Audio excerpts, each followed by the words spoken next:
आज जो हम टॉपिक ले रहे हैं जीएसटी पे, इस टॉपिक के बारे में डिस्कशन के लिए 4-5 दिन पहले जब मनोज जी से, कृष्ण जी से बात हो रही थी, तो बोले इसका नाम क्या देना आज के वेबिनार का। तो एक ही आया कि बर्निंग इश्यूज रख लेते हैं। तो मैंने जस्ट ऐसे ही मजाक में सोचा कि पूरा जीएसटी ही आज सब जानते हैं, जो भी जीएसटी की प्रैक्टिस कर रहे हैं, कि ये जीएसटी लॉ ही पूरा बर्निंग है। कोई भी टॉपिक ऐसा नहीं है, कोई भी सब्जेक्ट ऐसा नहीं है, कोई भी चैप्टर ऐसा नहीं है इसमें जहां पे कंट्रोवर्सी नहीं हो, विवाद नहीं हो। तो फिर मनोज जी ने बोला कि चलो कुछ इंपॉर्टेंट इश्यूज ले लेते हैं, जैसा कि पिछली बार भी लिए थे। तो इस तरीके से आज का ये टॉपिक्स डिसाइड, आज का ये नाम नोमेनक्लेचर हुआ इस वेबिनार का। हमने कोशिश की है कि डिफरेंट चैप्टर से, डिफरेंट टॉपिक से अलग अलग प्रॉब्लम्स हम लें, किसी एक सब्जेक्ट पे कंसंट्रेट नहीं करते हुए डिफरेंट सब्जेक्ट्स के कुछ बर्निंग इश्यूज लें, कुछ इंपॉर्टेंट इश्यूज हम लें। तो उन्हीं को हम आज डिस्कस करने वाले हैं। देखिए, एक जोक से लाइटर मोड में थोड़ा शुरुआत करते हैं। एक जोक हम कभी सुनते थे कि एक ही चीज के कितने अर्थ होते हैं, और कितने अर्थ होते हैं तो क्या उसका अनर्थ भी हो सकता है। जीएसटी में हम सभी देख रहे हैं। जोक ये था कि सेल के बारे में जब बायोलॉजी का टीचर ने पढ़ाया तो उसने बोला कि सेल का मतलब शरीर की कोशिकाएं। फिजिक्स के टीचर ने पढ़ाया तो उसने बोला सेल मतलब बैटरी। इकोनॉमिक्स के टीचर ने पढ़ाया तो सेल मतलब बिक्री। हिस्ट्री के टीचर ने सेल को बोला जेल, और अंग्रेजी के टीचर ने, जो कि मॉडर्न था, उसने सेल का मतलब मोबाइल फोन। तो कईयों ने पढ़ाई छोड़ दी कि भैया जब एक ही चीज के इतने सारे मीनिंग और इतने सारे मास्टर अलग अलग मीनिंग बता रहे हैं तो हम पढ़ के क्या करेंगे। शायद यही हाल जीएसटी का है। और शायद प्रॉब्लम सिर्फ इसलिए है कि जब दूसरों से हम एक्सपेक्ट करते हैं तो हमारी एक्सपेक्टेशन बहुत ज्यादा होती है। हम सामने वाले को सर्वगुण संपन्न देखना चाहते हैं। शायद ऐसा ही जीएसटी के साथ हुआ। जब बन रहा होगा तो लॉ मेकर्स ने सोचा कि ये जैसे लक्स एक साबुन की बात करें तो जिसमें फिल्मी सितारों का सौंदर्य हो, वो कीटाणुओं से लड़ ले, उसमें कोई खुशबू हो, मॉइस्चराइजर हो, उसमें ट्रांसपेरेंसी हो, मतलब सारे गुण लाने की कोशिश करी। और उस कोशिश में शायद ये ऐसी भेल बन गई कि इसको सुधरना बड़ा मुश्किल लग रहा है। हाँ, साबुन से एक बात जरूर मुझे याद आती है कि एक साबुन का गुण जरूर इसने लिया है, look young stay young Pears. Transparency भले ही ना ली हो, लेकिन इतने सारे चेंजेस है कि ये शायद कई सालों तक अभी भी यंग बना रहने वाला है। सो हम प्रोफेशनल्स की एज ए प्रैक्टिशनर के रूप में, एज एन कंसल्टेंट के रूप में हम एडवाइजरी सर्विसेज देते हैं क्लाइंट्स को, कंप्लायंस करते हैं, या हम ऑडिट कर रहे हैं, एनुअल रिटर्न्स फाइल कर रहे हैं, तो हमारी जवाबदारी बहुत ज्यादा हो जाती है। क्योंकि ये ऐसा लॉ है जहां पे प्रोफेशनल्स में ही काफी कंफ्यूजन है। ऑफिसर्स की तो छोड़ें, और व्यापारी तो बहुत दूर की बात है, उसे तो कुछ मालूम ही नहीं है कि क्या हो रहा है। वो प्रोफेशनल्स को, कंसल्टेंट्स को अपना काम देके वो सब चीजें भूल जाता है। उसे किसी चीज से कोई लेना देना नहीं है। क्या क्लासिफिकेशन है, क्या रेट ऑफ टैक्स है, क्या आईटीसी है, उसे किसी चीज से कोई लेना देना नहीं है। उसे तो ओटीपी देने में ही बहुत टाइम लग जाता है। सो ये बड़ा एक डेंजर जोन है। हमें बहुत सावधानी से सभी चीजों को हैंडल करना चाहिए। जैसा मनोज जी ने बताया, कुछ छोटे छोटे इश्यूज भी हम लेंगे, कुछ कंटिन्यूअस बेसिस पे जो प्रॉब्लम्स बनी हुई है उनको भी डिस्कस करेंगे, कुछ केस लॉस भी लेंगे। तो अलग अलग तरह से मैंने मिक्सचर किया है सब्जेक्ट वाइज। सबसे पहले एक बहुत ही छोटी सी इशू, शायद हम प्रोफेशनल्स, चार्टर्ड अकाउंटेंट्स या डॉक्टर्स, इंजीनियर्स जो केस सिस्टम ऑफ अकाउंटिंग पे अपनी बुक्स ऑफ अकाउंट्स रखते हैं, तो सीए विजय बंसल जी का एक क्वेश्चन है कि क्या GST law case system of accounting को परमिट करता है। इसका आंसर मैं सिर्फ ये दूंगा, जैसा शायद मैं जितने भी मैं सेमिनार्स लेता हूं, मैं सेक्शन 35 रीड विथ रूल 56 उसका जिक्र करना नहीं भूलता हूं। और आज भी मैं बोल रहा हूं कि अगर हमने रूल 56 नहीं पढ़ा तो बहुत सारे कंफ्यूजन्स बने रहने वाले हैं। सो जीएसटी लॉ किसी सिस्टम ऑफ अकाउंटिंग की बात नहीं करता है, वो तो ये बताता है कि बुक्स और रिकॉर्ड्स में हमें क्या क्या चीजें चाहिए। आप चाहे केस सिस्टम रखें, चाहे मर्केंटाइल सिस्टम रखें, उन्हें लेना है उनके आउटपुट टैक्स से। और आउटपुट टैक्स के लिए वो सप्लाई देखेंगे और टाइम ऑफ सप्लाई देखेंगे, प्लेस ऑफ सप्लाई देखेंगे। सो अगर केस सिस्टम से हम बुक्स ऑफ अकाउंट्स रख रहे हैं तो टाइम ऑफ सप्लाई हमारे लिए बहुत ज़्यादा इंपॉर्टेंट है, खासकर प्रोफेशनल्स के लिए। क्योंकि आज भी मोस्ट ऑफ द केसेस में हम देखते हैं कि टाइम ऑफ सप्लाई हम फॉलो नहीं कर रहे हैं। बहुत ब्रीफ में अगर हम टाइम ऑफ सप्लाई की बात करें तो टाइम ऑफ सप्लाई क्या बोलता है, जब सप्लाई दे दी जाए या सप्लाई नहीं दी है और केवल इनवाइस दे दिया है वो इवेंट, या ये दोनों नहीं हुए और पेमेंट आ गया है वो तीसरी इवेंट। इन तीन में से जो इवेंट सबसे पहले हो जाएगी वो टाइम ऑफ सप्लाई होगा और उस सप्लाई पे हमें टैक्स देना होगा। मतलब अगर हमें एडवांस रिसीव हो गया है, अभी सप्लाई स्टार्ट ही नहीं हुई है, कोई सर्विस स्टार्ट नहीं हुई है, कोई गुड्स का सप्लाई नहीं हुआ है, तब भी जीएसटी की लायबिलिटी आ जाएगी। ये इनवाइस रेज कर दिया है और एडवांस भी नहीं मिला है, सप्लाई भी नहीं दी है, तब भी जीएसटी की लायबिलिटी आ जाएगी। सो इन तीनों इवेंट में से जो पहले हो जाएगी। सो खासकर केस सिस्टम जब हम रख रहे हैं तो हमें ध्यान रखना होगा कि जैसे ही हमारा ऑडिट्स कंप्लीट हो जाते हैं, जैसे ही हमारे कंप्लायंसेस कंप्लीट हो जाते हैं, उसके 30 डेज के अंदर हमें इनवाइस रेज कर देना कंपल्शन है। आपका फीस चाहे 2 साल बाद आएगी, आप बुक्स ऑफ अकाउंट्स में 2 साल बाद अकाउंट फार करेंगे, तब भी जीएसटी में लायबिलिटी आज ही अराइज हो जाएगी। इसलिए हमें बहुत ज्यादा केस सिस्टम और मर्केंटाइल सिस्टम को ध्यान रखना है। सुनील पी जैन साहब का पिछली बार का मैं एक क्वेश्चन देख रहा था, मुझे अच्छा लगा, 2 क्वेश्चन उनके थे, वो दोनों ही मैं यहाँ पे ले रहा हूं। उनका ये कहना था, जब एग्रीगेट टर्नओवर की हम बात कर रहे थे, जिसमें हमने देखा था कि हम न केवल प्रॉफिट एंड लॉस अकाउंट की क्रेडिट साइड को देखना है, बल्कि प्रॉफिट एंड लॉस अकाउंट के डेबिट साइड में जितने भी अकाउंट्स हैं उनकी क्रेडिट साइड देखना है, लेजर्स की। हमें फिक्स्ड एसेट्स की क्रेडिट साइड देखना है, वहां से हमें सप्लाई मिल सकती है। हमें हमारे सप्लायर से जो एडवांस मिला वहां से सप्लाई मिल सकती है। सो ऐसे कई पॉइंट्स हमने डिस्कस किए थे। तो एक क्वेश्चन उनका यह था कि इंपोर्ट ऑफ सर्विसेज को एग्रीगेट टर्नओवर में शामिल किया जाएगा या नहीं। और दूसरा क्वेश्चन था कि विद इन ब्रांचेस अगर कोई सप्लाई होती है तो क्या उसको टर्नओवर मानेंगे। तो एग्रीगेट टर्नओवर की डेफिनेशन सेक्शन 2 क्लास 2 सब क्लास 6 में दी हुई है।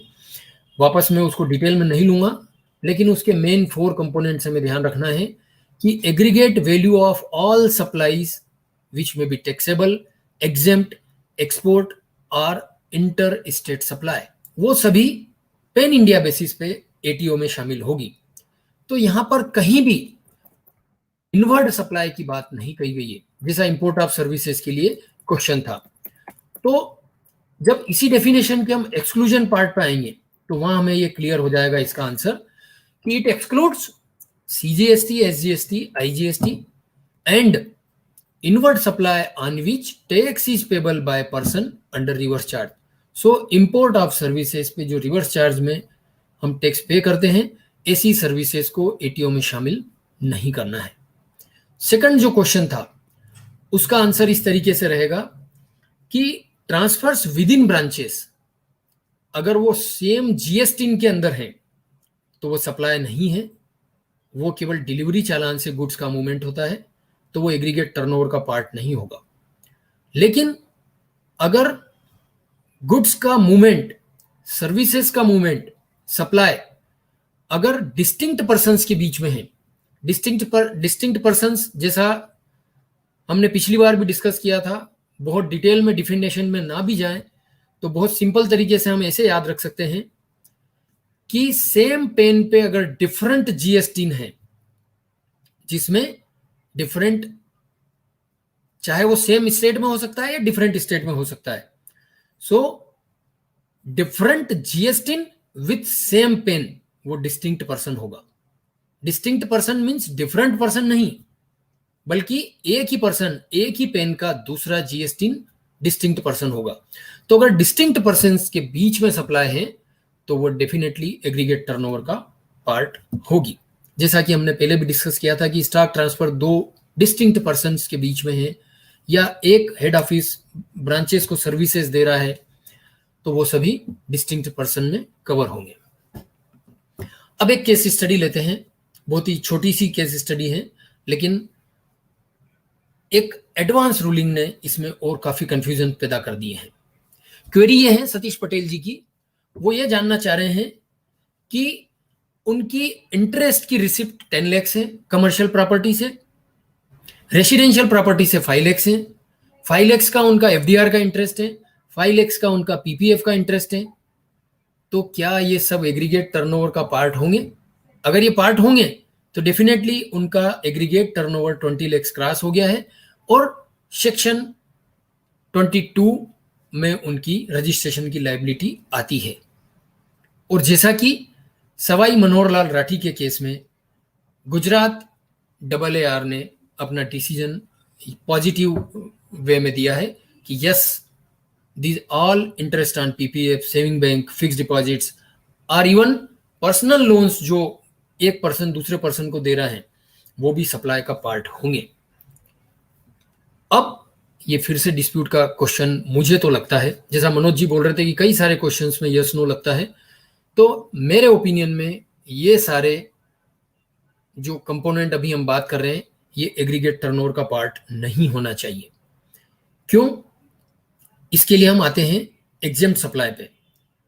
एआर में ये कहा गया है कि भले ही ये एग्जेम्प्ट है लेकिन ये सप्लाई है, ये एग्रीगेट टर्नओवर का पार्ट है। और अगर एग्रीगेट टर्नओवर का पार्ट है, मेरी एग्जेम्प्ट सप्लाई 19,90,000 है और टैक्सेबल सप्लाई सिर्फ 20,000 है, तब भी मुझे रजिस्ट्रेशन की लायबिलिटी आ जाएगी। तो एग्जेम्प्ट सप्लाई की अगर हम बात करें तो सेक्शन 247 क्लास 247 में इसके बारे में कहा गया है कि it includes nil rated, exempted supplies and non taxable supply.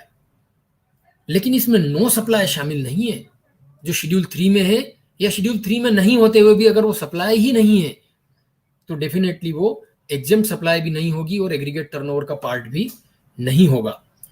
तो हमें यही देखना होगा कि क्या ये सप्लाई है। अब मैंने पीपीएफ का अकाउंट खुलवाया और मेरा पीपीएफ कई सालों से मैं 1.5 लाख रुपए का उसमें कंट्रीब्यूशन कर रहा हूं। मेरा कंट्रीब्यूशन बहुत ज्यादा हो गया है और मुझे उसमें समझिए 18 लाख का इंटरेस्ट मिल रहा है पर एनम, और मेरा कमर्शियल प्रॉपर्टी से जो रेंटल है वो केवल 3 लाख है।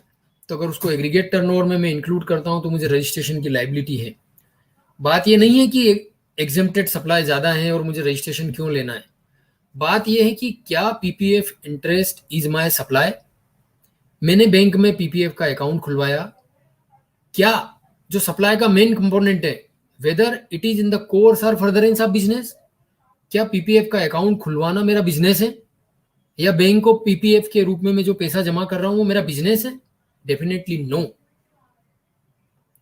तो मेरे हिसाब से ये सप्लाई नहीं है और इसीलिए मैं उस AAR से एग्री नहीं करता हूं जो गुजरात AAR में कहा गया है, जस्ट जो हमने डिस्कस किया गया है।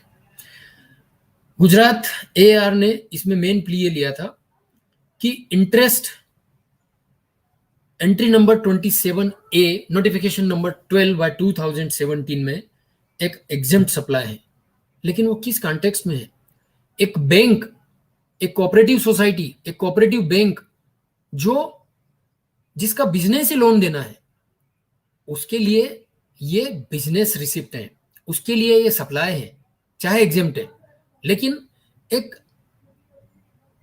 सिंपल जो बिजनेस नहीं कर रहा है या बिजनेस कर भी रहा हो, इवन मैं जैसे जीएसटी में रजिस्टर्ड हूं, मैं प्रोफेशनल हूं, लेकिन अगर मेरा पीपीएफ अकाउंट है जो मेरी पर्सनल बुक्स में अपीयर हो रहा है और उस पर मुझे अगर इंटरेस्ट मिल रहा है तो मेरी समझ से वो सप्लाई का पार्ट नहीं होगा। एक क्वेरी ये थी कि रिवर्स चार्ज मैकेनिज्म में सेक्शन 9(3) में, या इवन अगर 2017-18 के एनुअल रिटर्न आज भी बहुत सारे पेंडिंग हैं, तो मैं फिर से याद दिला दूं कि 1 जुलाई 17 से 12 अक्टूबर 17 तक सेक्शन 9(4) भी फोर्स में था। सो अनरजिस्टर्ड से भी अगर हम सप्लाई ले रहे थे 5000 पर डे से ज्यादा, तब भी हमारी आरसीएम की लाइबिलिटी आती थी। तो क्वेश्चन ये है कि आरसीएम की लाइबिलिटी किस ईयर में मेरी आ रही थी, लेकिन किसी भी कारण से मैंने उस लाइबिलिटी को डिस्चार्ज नहीं किया, जीएसटीआर 3B में नहीं दिखाया और पे भी नहीं किया। लेकिन अभी जब जीएसटीआर 99C में फाइल कर रहा हूं, तो क्या मुझे वो लाइबिलिटी डिस्चार्ज करना होगी? डेफिनेटली करना होगी। जब जागे तब सवेरा, तब नहीं किया। फिर आपको एक्सटेंडेड पीरियड मिला था, तब भी नहीं किया। 17-18 का 18-19 में भी नहीं किया, तो अब एनुअल रिटर्न के समय कर दें। एनुअल रिटर्न में भी नहीं किया तो 9C के समय सुधार लें। तो डेफिनेटली वो लाइबिलिटी हमें डिस्चार्ज करना होगी। लेकिन अब क्वेश्चन ये आ रहा है कि लाइबिलिटी तो पे कर दें, लेकिन क्या वो आईटीसी क्लेम किया जा सकता है? अगर हम लिटरली देखें, लॉ के हिसाब से देखें, तो वो हम क्लेम नहीं कर सकते हैं, क्योंकि सेक्शन 16(4) इसमें आड़े आता है। लेकिन बहुत सारे व्यू इसमें हैं, कई लर्नेड प्रोफेशनल्स के इसमें व्यू हैं कि आईटीसी क्लेम किया जा सकता है। और उसके लिए सबसे बड़ा सपोर्ट जो अब आ रहा है वो ये है कि प्रेस रिलीज 3 जुलाई 19 की जो आई थी, उसमें भी उन्होंने ये कहा था कि अगर 17-18 का आपने आरसीएम की लाइबिलिटी डिस्चार्ज नहीं की है, तो आप 17-18 के जीएसटीआर 9 में ना दिखाएं, उसको 18-19 में अगर आप पे कर रहे हैं तो 18-19 के जीएसटीआर 9 में दिखाएं। तो उस बेसिस पे अगर हम बात करें तो हम आईटीसी को क्लेम कर सकते हैं। इसके लिए एक प्ली और ये भी दी जा रही है कि रूल 36, जहां पर आईटीसी अवेलमेंट की बात कही गई है कि किन डॉक्यूमेंट्स के बेसिस पे आपको आईटीसी मिलेगा, रूल 36(1), तो जब वो रिवर्स चार्ज वाले डॉक्यूमेंट्स पे आता है तो वहां पर वो बोलता है कि आपको सेल्फ इनवाइस के बेसिस पे इनपुट टैक्स क्रेडिट लेना है। और सेल्फ इनवाइस सेक्शन 31(3) सब क्लास F में उसके बारे में जिक्र किया गया है। और वहां पर वो इनवाइस बनाने के लिए कोई टाइम लिमिट प्रेस्क्राइब नहीं की गई है। फिर सेक्शन 16(2) ये कहता है कि आपको आईटीसी का क्लेम तब मिलेगा जब आप सप्लायर ने उसका पेमेंट कर दिया हो। और आरसीएम के केस में हम जानते हैं कि सप्लायर रेसिपिएंट हो जाता है, वो डिम्ड सप्लायर है, तो वो पेमेंट कब कर रहा है? 1920 में। तो वो 18-19 का अगर वो आरसीएम 1920 में पे कर रहा है तो वो 1920 में क्लेम कर सकता है। तो ये सारे बेसिस हैं। मेरा सिर्फ इतना ही निवेदन रहेगा कि आगे भी बहुत सारे ऐसे इश्यूज आएंगे, चाहे जैसे सफारी रिट्रीट की हमने पिछली बार बात की थी कि इवन उसमें ये कहा गया है कि जो ब्लॉकिंग के प्रोविजंस सेक्शन 17 में दिए गए वर्क्स कॉन्ट्रैक्ट से रिलेटेड सब क्लास C और D में, वो भी लागू नहीं होते हैं। मींस सफारी रिट्रीट के केस में उन्होंने कहा था कि वर्क्स कॉन्ट्रैक्ट के केस में भी आपको आईटीसी मिलेगा। तो जहां ऐसे डिस्प्यूटेड इश्यूज हैं और मामला अपेक्स कोर्ट के पास सबजुडिस है, ये एक बड़ा विडंबना है हमारे देश में। कई सारे जजमेंट आप देखेंगे जीएसटी रेजिम में भी, कई हाई कोर्ट्स ने कई चीजों को, जैसे फॉर्म 3B को रिटर्न नहीं माना है तो रेट्रोस्पेक्टिव अमेंडमेंट कर दिया और डिपार्टमेंट सुप्रीम कोर्ट में चला गया। क्या कभी ऐसा नहीं हो सकता है कि किसी हाई कोर्ट ने कहा और वो बात डिपार्टमेंट मान ले? नहीं, हर केस में कंपल्शन है कि हम सुप्रीम कोर्ट में जाएंगे, और सुप्रीम कोर्ट भी अगर अगेंस्ट में फैसला देती है तो हम रेट्रोस्पेक्टिव अमेंडमेंट लेके आ जाएंगे, चाहे 1961 से हमें लाना पड़े। तो ये बड़ी एक विडंबना है। तो इन सभी केसेस में मेरी ये सलाह रहेगी कि जहां डिस्प्यूटेड है मैटर है, बड़े इश्यूज हैं, तो आप पूरा इसको डॉक्यूमेंट करें, डिपार्टमेंट के नॉलेज में लेके आए कि हम ऐसा कर रहे हैं। और जब तक अपेक्स कोर्ट का कोई डिसीजन नहीं आए तो ऐसे आईटीसी रिलेटेड इश्यूज में आप वो आईटीसी अवेल तो कर लें, लेकिन उसको यूटिलाइज ना करें। यूटिलाइज तब करें जब डिसीजन आपके फेवर में आ जाए। सो रिवर्स चार्ज के केस में जो 31(3)(F) की बात हम कर रहे थे कि सेल्फ इनवाइस बनाना है, तो एक चीज यहां पर ये जरूर ध्यान रखना है कि सेक्शन 9(3) में सप्लायर रजिस्टर्ड भी हो सकता है, अनरजिस्टर्ड भी हो सकता है। जैसे जीटीए की बात करें तो अनरजिस्टर्ड के केस में आपको 31(3)(f) में सेल्फ इनवाइस बनाने की जरूरत नहीं है। मोस्ट ऑफ द केसेस में तो ये सेल्फ इनवाइस बनाया ही नहीं जा रहा है। एक दो केस ऐसे आए कि जो रजिस्टर्ड से सप्लाई आ रही है उसमें भी इनवाइस बना दिए, उसमें जरूरत नहीं है।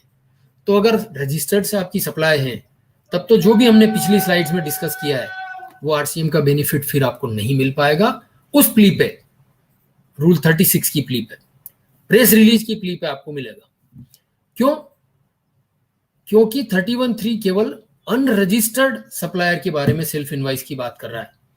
और सेल्फ इनवाइस के लिए आरसीएम की अगर हम बात करें तो आरसीएम में टाइम ऑफ सप्लाई जो सेक्शन 13(3) में दिए हुए कंडीशंस उसमें ये कहा गया है कि जब वो पेमेंट जो आप अनरजिस्टर्ड सप्लायर को कर रहे हैं वो आपने जिस दिन बुक्स में रिकॉर्ड किया है या जिस दिन पेमेंट आपके बैंक ऑफ अकाउंट से डेबिट हो गया है या फिर इनवॉइस से 61st डे। अब यहाँ पे ये कंफ्यूजन क्यों आ रहा है? ये 61st डे हम ये समझ रहे हैं कि हम जो सेल्फ इनवॉइस जनरेट कर रहे हैं वहां से 61st डे हमारी टाइम ऑफ सप्लाई में लायबिलिटी आएगी। मेरे हिसाब से ये जो ओरिजिनल सप्लायर है जीटीए जो अनरजिस्टर्ड है उसने जो आपको इनवॉइस दिया है वहां से 61st डे में आपकी टाइम ऑफ सप्लाई में लायबिलिटी आएगी। ये एक डिस्प्यूट हो सकता है। तो अगर हम इस बेसिस पे चल रहे हैं तो आईटीसी आप अवेल करें, क्लेम करें, अवेल करें, पे करके, डेफिनेटली पे करके ही क्लेम कर पाएंगे रिवर्स चार्ज के केस में। लेकिन उसको यूटिलाइज ना करें जब तक कि फैसला डिपार्टमेंट में आप लेटर लिखिए वहां से आपके फेवर में आ जाए तो बहुत ही अच्छी बात है, नहीं तो आप अपेक्स कोर्ट के डिसीजन का इंतजार करें। मुझे लगता है अगले 1 साल में कई हाई कोर्ट्स के ऐसे डिसीजंस आने वाले हैं कि ये जीएसटी लॉ बहुत बड़े शेप में चेंज होने वाला है। चाहे ये फिर सुप्रीम कोर्ट में जाएंगे, केस सुप्रीम कोर्ट में जाएंगे और वहां भी मुझे उम्मीद है कि कई सारे केसेस असेसी के फेवर में होंगे, रजिस्टर्ड पर्सन के फेवर में होंगे। आते हैं नेक्स्ट इशू पे। कृष्ण गर्ग जी का एक इशू था, एक रजिस्टर्ड पर्सन फाइनेंशियल ईयर 1920 के लिए अपना एनुअल रिटर्न फाइल कर रहा है और ये क्वेरी सारे केसेस में फिट बैठ रही है। अगर हम जीएसटी ऑडिट ध्यान से करेंगे तो ये क्वेरी कहीं से कहीं तक हाइपोथेटिकल नहीं है। उनका यह कहना है कि मेरी बुक्स ऑफ अकाउंट्स में जो इनपुट टैक्स क्रेडिट है वो है 11,50,000। 3B में मैंने गलती से 12 lakhs अवेल कर ली। जीएसटीआर 2A में 10 lakhs आ रही है, 8A में 8 lakhs आ रही है और 8A की एक जो शीट जनरेट हो रही है उसमें 7,50,000 ही है। तो मुझे क्या इनपुट टैक्स क्रेडिट का क्लेम एनुअल रिटर्न जीएसटीआर 9 में लेना चाहिए? क्वेश्चन क्लियर है? सभी केसेस में हम देख रहे होंगे कि ये डिफरेंसेस आ रहे हैं। अब हम सबसे पहले आ जाएं कि 2A में जो दिख रहा है क्या वो मेरा है? ऑब्वियसली जरूरी नहीं है। सपोज किसी ऐसे सप्लायर ने रांगली को इनवाइस चढ़ा दिया है जो मेरे बिजनेस से पर्टेन ही नहीं करता है, तो क्या उसका मैं इनपुट टैक्स क्रेडिट ले सकता हूं जस्ट इस बेसिस पे कि वो 2A में दिख रहा है? इनपुट टैक्स क्रेडिट करने के लिए हमें सेक्शन 16 और खासकर सब सेक्शन 2 को देखना होगा जो कंडीशंस उसमें दी हुई हैं। तो इलिजिबल क्रेडिट, और दूसरा इसका अपोजिट हम बात करें कि कोई सप्लाई, इनवर्ट सप्लाई ऐसी है जो सेक्शन 16 और खासकर 16(2) की सारी कंडीशंस को सेटिस्फाई कर रही है और फिर भी जीएसटीआर 2A में नहीं दिख रही है, तो क्या वो क्लेम मुझे नहीं मिलेगा? ये दोनों तीनों क्वेश्चंस का जवाब हमें देखना होगा, तब हम डिसाइड कर पाएंगे। लेकिन एक ब्रॉड वे में हम बात करें तो मेरा जवाब ये होगा कि अगर सेक्शन 16 की कंडीशंस फुलफिल्ड हैं तो उतनी इनपुट टैक्स क्रेडिट चाहे वो 2A में अपीयर नहीं हो रही है वो हमें अलाउ होगी।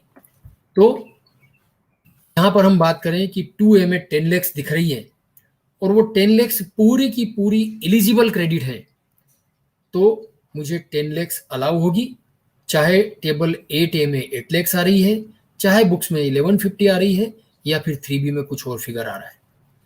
तो सेक्शन 16 यहां पर इंपॉर्टेंट रोल प्ले करेगा। एक कृष्णा जी का क्वेश्चन था कि जीएसटीआर 2A और जीएसटीआर 9 की टेबल 8A में जो आईटीसी के फिगर्स दिखते हैं, आईजीएसटी, सीजीएसटी और एसजीएसटी के, उनमें डिफरेंस क्यों आता है, क्या कारण हो सकते हैं? तो कारण तो बहुत सारे हो सकते हैं कि हम बात करें कि टेक्निकल ग्लिचेस है, फलाना है, कुछ भी है, लेकिन मैंने जब डिटेल में देखा तो ये 4-5 कारण मुझे मेन नजर आए। उसमें पहला है कि 2A में फिगर्स जीएसटीआर 1 अगर हम सेव करते हैं, सबमिट करते हैं या फाइल करते हैं, तीनों ही बेसिस पे वो ले लेता है, लेकिन टेबल 8A में तभी आएगा जब जीएसटीआर 1 हमारा सप्लायर फाइल कर दे। दूसरा कारण, टेबल 8A एक पर्टिकुलर टाइम पे वो जनरेट कर देते हैं जीएसटीआर 9 के सारे डेटा, तो रिटर्न अगर टाइम पे फाइल्ड है तो वो टेबल 8A में आ जाएगा जीएसटीआर 9 में। लेकिन रिटर्न्स, अभी हमने देखा एक बड़ी हास्यास्पद एमनेस्टी स्कीम आई है जस्ट थोड़े दिन पहले, तो वो भी अभी टाइम अलाउ कर रहा है कि जीएसटीआर 1 और 3 भी आप आज भी भर सकते हैं। तो कोई सप्लायर आज फाइल कर रहा है 18-19 का रिटर्न, और वो आज फाइल करेगा, तब मेरे 18-19 के 2A में आज भी दिख जाएगा वो 2 दिन बाद, 4 दिन बाद। तो वो भी एक रीजन है। एक रीजन ये भी हो सकता है कि सीजीएसटी और एसजीएसटी जो अदर स्टेट को परटेन करते हैं जहां मेरा रजिस्ट्रेशन नहीं है, वो 2A में तो दिख जाएगा लेकिन टेबल 8A में नहीं आएगा। एक बड़ा कारण हम सब जानते हैं, जैसा कि जीएसटी लॉ है वैसा ही जीएसटीआर 2A डायनामिक रिटर्न है, डायनामिक स्टेटमेंट है, रोज बदल जाता है, पल पल बदलता है। लेकिन अगर हम 1920 फाइनेंशियल ईयर की बात कर रहे हैं, जैसा कृष्ण जी ने पूछा है, तो 8A में जो फिगर्स जनरेट हुए हैं वो डेटा 1 नवंबर 20 के बेसिस पे जनरेट हुए हैं। अब उसमें कोई चेंज नहीं होगा, वो स्टैटिक है। फिर 2A में आप देखेंगे तो आरसीएम के इनवॉइस भी वो उठाता है। जैसे मेरा ट्रांसपोर्टर आरसीएम में लायबल है, तो उसने मुझे जो भी सप्लाई की है वो उसका जीएसटीआर 1 जब फाइल करेगा, वो रिवर्स चार्ज यस लिखेगा जीएसटीआर 1 में, तो वो सारी की सारी सप्लाई विथ आईटीसी मेरे जीएसटीआर 2A में अपीयर होगी, लेकिन 8A में वो आरसीएम नहीं आएगी। ये कुछ कारण मैंने निकाले हैं। एक क्वेश्चन और था उन्हीं का कि क्या कोई रजिस्टर्ड पर्सन एसीआईटीसी का क्लेम कर सकता है जो बुक्स ऑफ अकाउंट्स में रिकॉर्ड नहीं हुई है आईटीसी के रूप में। इसको ऐसा समझें कि बैंक चार्जेस, बैंक ने 1 लाख रुपए लगाए, 18,000 जीएसटी चार्ज किया, लेकिन बुक्स ऑफ अकाउंट्स में बैंक चार्जेस 1,18,000 से डेबिट कर दिए। तो क्या ऐसे केसेस में भी मैं 18,000 का जीएसटी क्लेम कर सकता हूं, जबकि मैंने पूरा का पूरा खर्चा क्लेम कर लिया 1,18,000, 18,000 में अपनी असेट में इनपुट टैक्स क्रेडिट के रूप में नहीं ले गया हूं? तो जब ये क्वेश्चन कृष्ण जी का आया तो मुझे सेक्शन 16(4) यहां पर सबसे ज्यादा रिलेवेंट लगा। 16(4) हम आगे भी डिस्कस करेंगे, लेकिन 16(4) जब आप देखते हैं तो वहां पर हम बार बार बात करते हैं कि क्या हम इनपुट टैक्स का क्रेडिट ले सकते हैं या नहीं ले सकते हैं अगर वो टाइम लिमिट के बियॉन्ड है 16(4) में जो प्रिस्क्राइब्ड है। लेकिन 16(4) में जो टाइम लिमिट है, क्या वो जीएसटीआर 3B में आईटीसी अवेल करने की बात कर रहा है? अगर हम सेक्शन 16(4) को पढ़ें तो मेरे हिसाब से वो इस तरह से बात करता है कि a registered person shall not be entitled to take input tax credit in respect of any invoice or debit note for supply of goods or services, कुछ इस तरह से बातें लिखी है, और उसमें लिखा है after due date of furnishing of return under section 39, मतलब एनुअल रिटर्न। और जो सितंबर का मुझे सेक्शन 39 में मुझे जो जीएसटीआर 1 फाइल करना है वो रिटर्न की डेट या फिर annual return, which ever is earlier, वो वहां पर लैंग्वेज लिखी है। लेकिन सबसे इंपॉर्टेंट वर्ड जो मैं वहां पर ध्यान देना चाह रहा हूं वो क्या है? Take. Means registered person shall not be entitled to take. तो कहां पर टेक? 3B में या बुक्स ऑफ अकाउंट्स में। अगर हम, क्योंकि टेक वर्ड कहीं नहीं है, हम 3B में अवेल करते हैं, यूटिलाइज करते हैं, रिवर्स करते हैं, रिक्रेडिट क्लेम करते हैं। टेक, देखिए लॉ को अगर हम लिटरल मीनिंग से पढ़ें तो टेक का मतलब बुक्स ऑफ अकाउंट्स में है, और अगर उस लैंग्वेज पे जाएं तब तो बहुत सारी चीजें हमारे फेवर में हो जाएगी। लेकिन कृष्ण जी का एक क्वेश्चन है, वहां पर फेवर में नहीं होगी, क्योंकि आईटीसी अगर एक्सपेंस्ड आउट हो गई है तो आपने बुक्स ऑफ अकाउंट्स में टेक नहीं किए, ली नहीं है, तो नहीं मिलेगा। लेकिन शायद जनरल मीनिंग वो नहीं लिया जा रहा है, तो मीनिंग ये है, अगर वो मीनिंग नहीं लिया जा रहा है तो फिर तो हमें स्पेसिफिक प्रोविजन पे आना पड़ेगा। और स्पेसिफिक प्रोविजन सेक्शन 16(3) में जो दिया गया है वो केवल कैपिटल गुड्स की बात करता है, कि कैपिटल गुड्स पे अगर फुल वैल्यू पे including ITC value, GST value, उसके ऊपर अगर आपने डेप्रिसिएशन क्लेम किया है तो आपको इनपुट टैक्स क्रेडिट नहीं मिलेगा। लेकिन ये चीज इनपुट और इनपुट सर्विसेज के लिए कहीं नहीं लिखी गई है, तो क्या सेम एनालॉजी हम यहां भी ड्रा करेंगे? मेरे व्यू में नहीं। तो अगर बुक्स ऑफ अकाउंट्स में नहीं भी है तो हमें इनपुट टैक्स क्रेडिट अलाउ होगी, अगर वो सेक्शन 16(2) की कंडीशन सेटिस्फाई कर रहा है। बस हमें ये ध्यान रख लेना चाहिए कि अगर 18-19 में हमने बुक्स में वो क्रेडिट अवेल नहीं की, मीन्स 1,18,000 से बैंक चार्जेस डेबिट कर दिए, तो मैं तो अपने क्लाइंट्स को ये सजेस्ट कर रहा हूं कि वो 18,000 करंट फाइनेंशियल ईयर में, अभी 2021 की बुक्स ओपन है मोस्ट ऑफ द केसेस में, आप 2021 में बैंक चार्जेस रिड्यूस कर लें, क्रेडिट कर लें, तो आपकी बुक्स में वो क्लेम खड़ा हो जाएगा आईटीसी का, और वो मैचिंग हो जाएगा। Over a period of time होगा, 18-19 में नहीं होगा, 19-20 में आके मैच हो जाएगा, 2021 में आके मैच हो जाएगा। मनीष डफरिया जी का एक क्वेश्चन था इनपुट टैक्स क्रेडिट से रिलेटेड, कि बुक्स और रिकॉर्ड्स में 10 लाख है। कृष्णा जी के क्वेश्चन से थोड़ा सा ट्विस्ट है यहाँ पे। उनका क्वेश्चन ये है कि बुक्स में 10 लाख है, 3B में भी 10 लाख ली है, 2A में भी 10 लाख दिख रही है, तो क्या मैं 9 और 9C में भी 10 लाख क्लेम कर सकता हूं? यहां पर एक बड़ा क्वेश्चन ये आ रहा है कि 2 लाख का क्रेडिट ऐसा है जो उस रजिस्टर्ड पर्सन से रिलेटेड नहीं है या सेक्शन 17 में इन एलिजिबल है फॉर डिफरेंट रीजंस। बहुत सारे वहां पे ब्लॉकिंग और कंडीशंस दिए हुए हैं। मेरे हिसाब से फिर मैं कहूंगा कि बुक्स ऑफ अकाउंट्स हमेशा प्रिवेल करेगी विथ सेक्शन 16। सेक्शन 16 और खासकर 16(2) की कंडीशंस अगर सेटिस्फाई नहीं हो रहे हैं तो 2A में कुछ भी दिखे, 3B में कुछ भी ले लें, आपको ज्यादा तो नहीं मिल सकता है 3B में। अगर आपने ज्यादा ले लिया है तो, आपने 3B में कम लिया है तब तो बहुत सारे डिस्प्यूट खड़े होंगे, लेकिन अगर आपने ज्यादा ले लिया है तो आपको ज्यादा कतई नहीं मिलेगा। तो इस केस में मेरे अकॉर्डिंग केवल 8 लाख का क्रेडिट अवेलेबल होगा, जो बुक्स ऑफ अकाउंट्स के हिसाब से 10 लाख लेस 2 लाख इनएलिजिबल या नॉट रिलेटेड।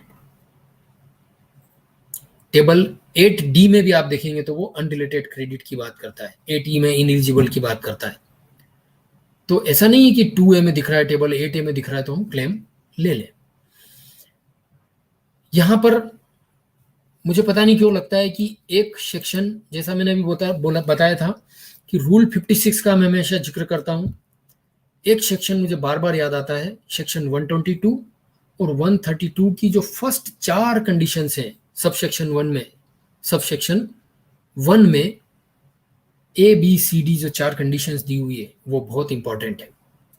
और भले ही टाइम परमिट ना करें, मैं यहाँ पे इसलिए दोहराना चाहता हूं कि वो 4 कंडीशंस आज बहुत ही हॉट, बहुत ही बर्निंग इश्यूज हैं। इसमें चार्जर लगा देना। पहला ये है कि सप्लाई आप दे रहे हैं, चाहे गुड्स हो या सर्विसेज, लेकिन उसका प्रॉपर इनवाइस नहीं दे रहे हैं।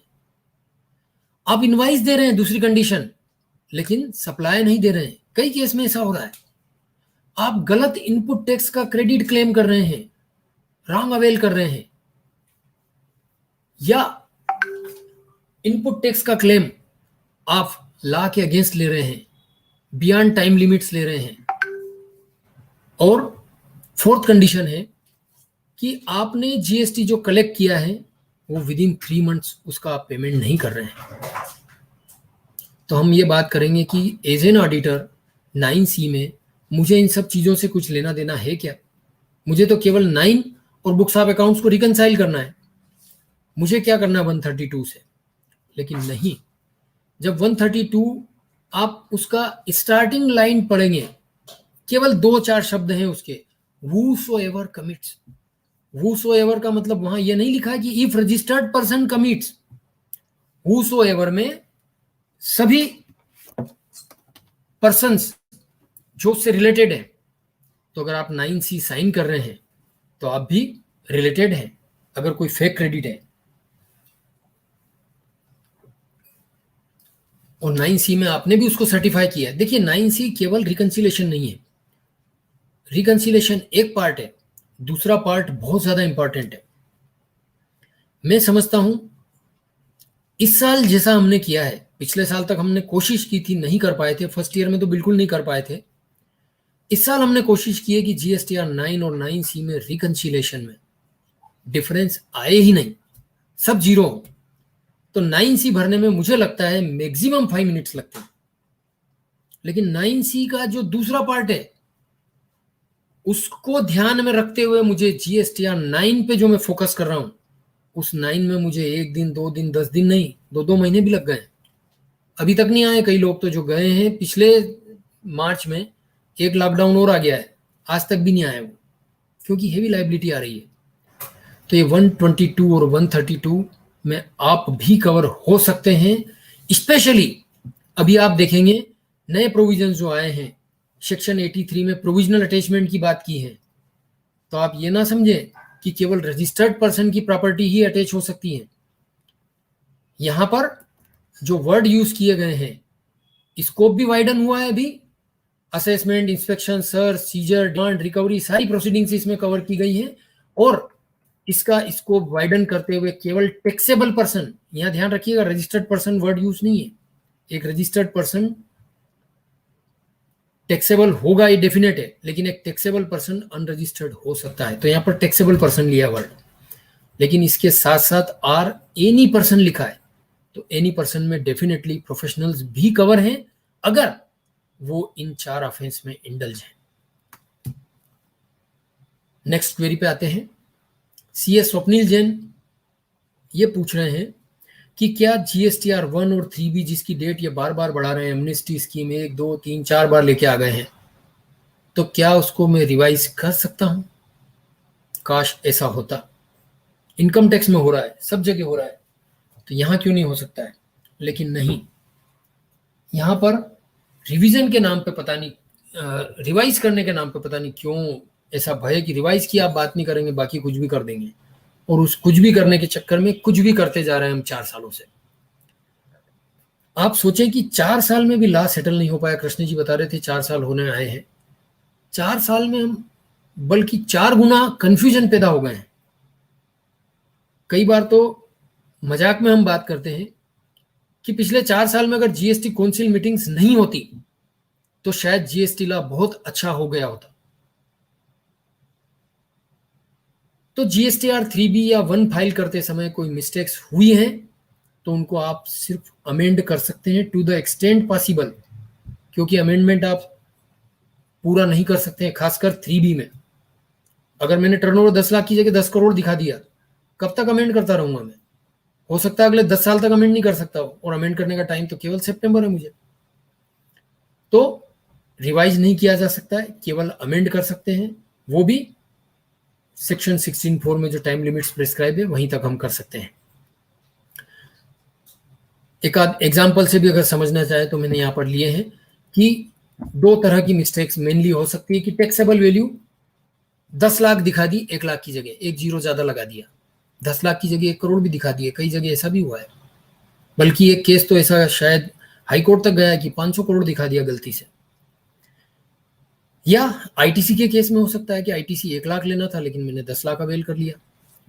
तो केस 1 की अगर हम बात करें कि जो मैंने 10 लाख की सप्लाई दिखा दी है 1 लाख की जगह, तो आगे आने वाले रिटर्न्स में मुझे क्या करना होगा? टैक्स तो मुझे करेक्ट दिखाना है, टैक्स अभी भी करेक्ट दिखाया है, लेकिन टैक्सेबल सप्लाई जो मैंने 10 लाख दिखा दी, मतलब 9 लाख से जो ज्यादा दिखा दी है, वो आने वाले 3B में मैं कम कर लूँ। अगर 1 में ये मिस्टेक हुई है तो 1 में अमेंडमेंट में नेक्स्ट टैक्स पीरियड में कर सकता हूँ। और अगर ये पॉसिबल नहीं है करेक्शन करना, जैसा मैंने बताया कि 1 लाख की जगह 1 करोड़ कर दिया, तो ऐसे केसेस में कोई करेक्शन नेक्स्ट अमेंडमेंट करने की जरूरत नहीं है। अगले रिटर्न्स में सिंपल सा आप एक लेटर अपने प्रॉपर ऑफिसर को लिख दें। आईटीसी के केस में भी हमें ध्यान रखना है कि अगर हमने आईटीसी 9 लाख से ज्यादा क्लेम कर लिया है और अगर यूटिलाइज भी कर लिया है, तब तो आप डिफॉल्ट में हैं, तब तो आपको विथ इंटरेस्ट सेक्शन 50 में आपको उसका पेमेंट करना होगा। लेकिन अगर यूटिलाइज नहीं किया है तो हम प्ली ले सकते हैं कि ये ह्यूमन एरर है, अनइंटेंशनल है, रिवाइज करने का मेरे पास कोई ऑप्शन नहीं है, इसलिए मैं इसको नेक्स्ट टैक्स पीरियड में रिवर्स भी नहीं कर पा रहा हूं। तो मुझे प्रॉपर ऑफिसर को लिख के इसका प्रॉपर रिप्लाई फाइल करना चाहिए। ऐसा ही एक केस में पांडुरंगा स्टोन क्रशर में ऑनरेबल एपी हाई कोर्ट ने डिसीजन लिया था और जीएसटीआर 3B को मैनुअली रिवाइज करने के उन्होंने इंस्ट्रक्शन डिपार्टमेंट को दिए थे।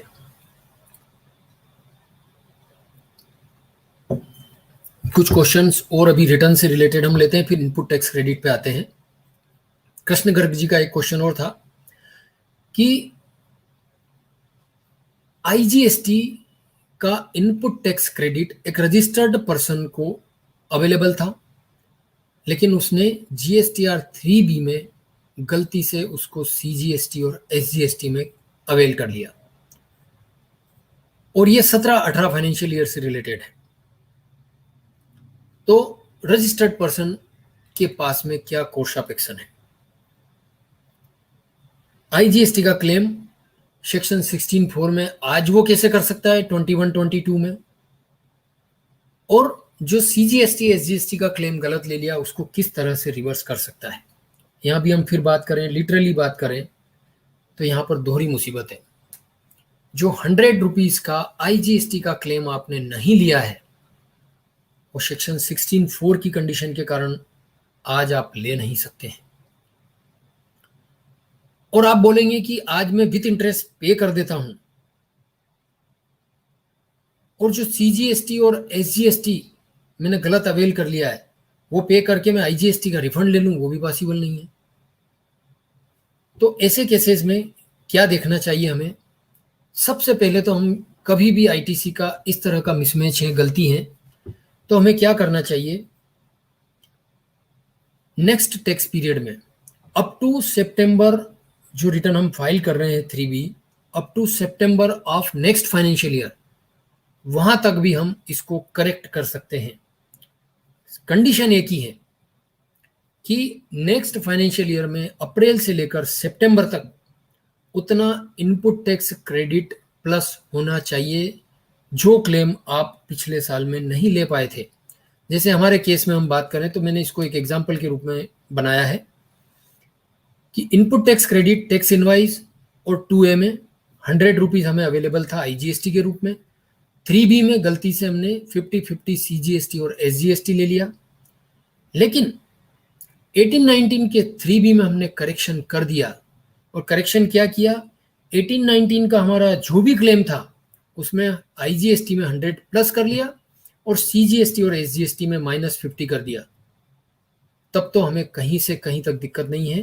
टेबल 8A में आईजीएसटी 100 आएगा, टेबल 8B जो ऑटो पॉपुलेट होगी वो टेबल 8A जो ऑटो पॉपुलेट हो रही है वहां पर 100 रुपीज आएगा आपने जो क्लेम लिया है। 8B जो जीएसटीआर 9 की टेबल 8B है वो 6B से आएगी और 6B में आपने करेक्ट टैक्स 50-50 नहीं दिखाया हुआ है, आपने सीजीएसटी और एसजीएसटी दिखाया हुआ है क्योंकि 6A में 50 और 50 ऑटो पॉपुलेट हुआ है। लेकिन जब टेबल 8C में आप आएंगे, जो आप नेक्स्ट ईयर में आपने क्या एडजस्टमेंट्स किए उससे रिलेटेड है, तो वहां पर 100 रुपीज आपको IGST में लेना है और 50-50 आपको CGST और SGST में माइनस कर देना है। तो जब 8A B C का डिफरेंस आप देखेंगे, बी और सी का, जो 8D में डिफरेंस के रूप में आता है, तो वहां 0 आ जाएगा, क्योंकि 8A में 100 है, 8C में 100 है, 8B में +50 है, 8C में -50 है, वो सब 0 हो जाएगा। साथ ही इसको टेबल 12 और 13 में भी हमें दिखाना होगा। CGST और SGST को टेबल 12 में हमें दिखाना होगा कि नेक्स्ट फाइनेंशियल ईयर में हमने इसको रिवर्स किया है। टेबल 13 में IGST में दिखाना होगा कि नेक्स्ट फाइनेंशियल ईयर में हमने इसका क्लेम ले लिया है। लेकिन किसी भी कारण से अगर नेक्स्ट फाइनेंशियल ईयर में ये क्लेम नहीं बन रहा है, लेना पॉसिबल नहीं हो पा रहा है, उतना IGST का क्लेम ही नहीं है जितना हमारा यहाँ छूट गया है, तो ऐसे केसेस में एक वे ये सजेस्ट कर सकते हैं हम असेसी को कि 2A में और टैक्स इनवाइज में उसका IGST का क्रेडिट 100 रुपीज है, लेकिन 3B में उसने 50-50 अवेल किया है। GSTR 9 की टेबल 6A में 50-50 ऑटो पॉपुलेट होगा, लेकिन जब हम GSTR 9 फाइल कर रहे हैं तो टेबल 6B में जो हमें 6A का क्लासिफिकेशन दिखाना है भले ही, लेकिन वहां हम 100 रुपीज IGST में करेक्ट दिखा दें। लेकिन ऐसे केस में क्या होगा, जो टेबल 6J होगी, जो ऑटो पॉपुलेट होगी, वहां पर IGST 100 माइनस दिखेगा और CGST SGST 50-50 प्लस दिखेंगे, लेकिन नेट इफेक्ट उसका 0 होगा। टेबल 8A में इस ऐसी कंडीशन में क्या होगा, जो 2A से ऑटो पॉपुलेट हो रही है वहां 100 IGST आएगा, और टेबल 8B जो हमारी टेबल ऊपर 6B से आ रहा है फिगर, वहां पर हमने IGST कर दिया है, जस्ट आपने देखा अभी, तो यहां भी कोई डिफरेंस टेबल 8C में नहीं आएगा, 8D में। सिमिलरली जब हम GSTR 9C की टेबल 12 की बात करते हैं, तो वहां पर भी ऑडिटर को कोई इशू इसलिए नहीं आएगा कि वहां पर जो फिगर हम दे रहे हैं वो ICS तीनों का टोटल दे रहे हैं, तो टोटल के रूप में हमारा IGST बुक्स ऑफ अकाउंट में उतना ही है और हमने GSTR 9 में भी उतना ही क्लेम किया है। ये दो सॉल्यूशन हो सकते हैं, लेकिन हमें हर केस में, मैं कई फ्रेंड से बात करता हूं तो ऑब्जर्वेशन, कमेंट्स, ये सब 0 जा रहे हैं, कभी दिए ही नहीं, बोल रहे हैं हमें ये तो कहाँ देना है, बोले अरे वहीं देना है जहाँ GSTR 9C में कॉलम दिए हुए हैं, वहां नहीं तो आप अटैचमेंट के रूप में दें। हमने तो मोस्ट ऑफ द केसेस में जो 4 अनेक्सर हैं, पहला आपका balance sheet, P&L, third annual return और फोर्थ जितने भी नोट्स, ऑब्जर्वेशंस, क्वालिफिकेशंस, कमेंट्स आपको देने हैं, वो अलग अलग सेगमेंट में आप PDF के रूप में अपलोड कर दें। आप जो भी ट्रीटमेंट कर रहे हैं ना, ये एग्जैक्टली एज पर लॉ तो नहीं है, हम कोई कोर्ट्स के डिसीजन ले रहे हैं या हम कुछ इंटरप्रिटेशन के कारण हम उसको अलग तरीके से क्लेम कर रहे हैं, तो इन सारे केसेस में आप सुटेबल नोट दें, और मोस्ट ऑफ द केसेस में जहां भी जरूरी हो आप प्रॉपर ऑफिसर को सारे फैक्ट लिखते हुए अपना रिप्लाई फाइल कर दें। ये सब चीजें आपको पेनल्टी से बचाएगी। अब एक क्वेश्चन आता है, एक दो क्वेश्चन और ले लेते हैं ITC से रिलेटेड, फिर दूसरे उन पे आते हैं। एक सेक्शन 16(2) से रिलेटेड बात कई बार आती है,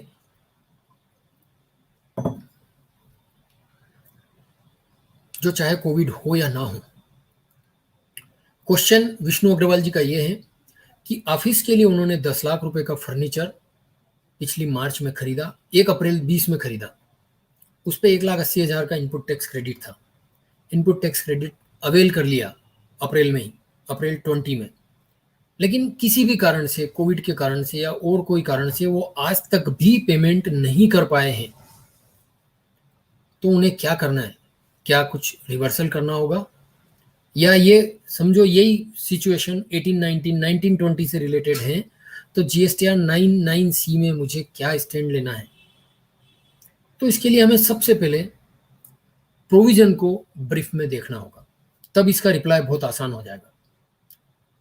देखिए, सेक्शन 16(2) अपने आप में आइसोलेटेड हम नहीं पढ़ सकते हैं, वो हमें पढ़ना होगा रूल 37 के रेफरेंस में, क्योंकि प्रोसीजर तो रूल में ही प्रेस्क्राइब किया हुआ है, और रूल 37 ए में 37 में क्या प्रोविजंस दिए हुए 1 2 3 तीनों रूल्स आप देखेंगे, सब रूल्स।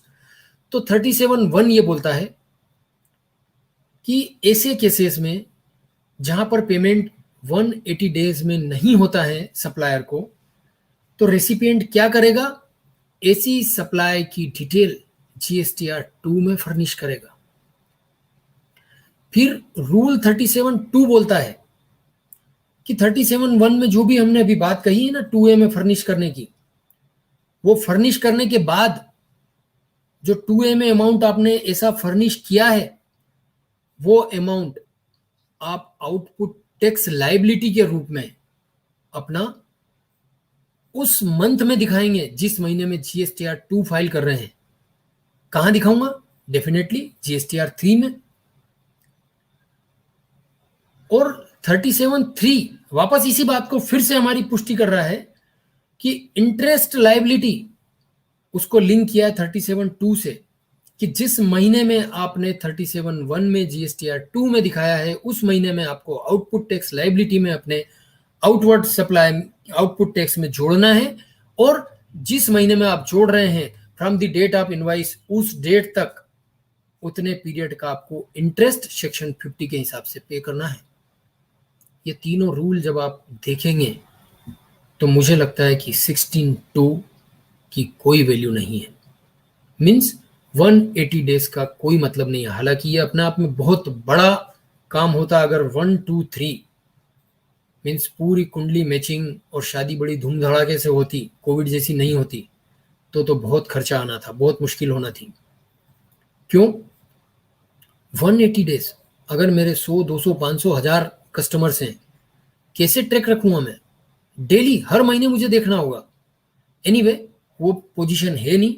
तो मेरा यहाँ पर विष्णु जी को यही ओपिनियन है कि आपको 180 डेज में रिवर्सल की कोई ज़रूरत नहीं है।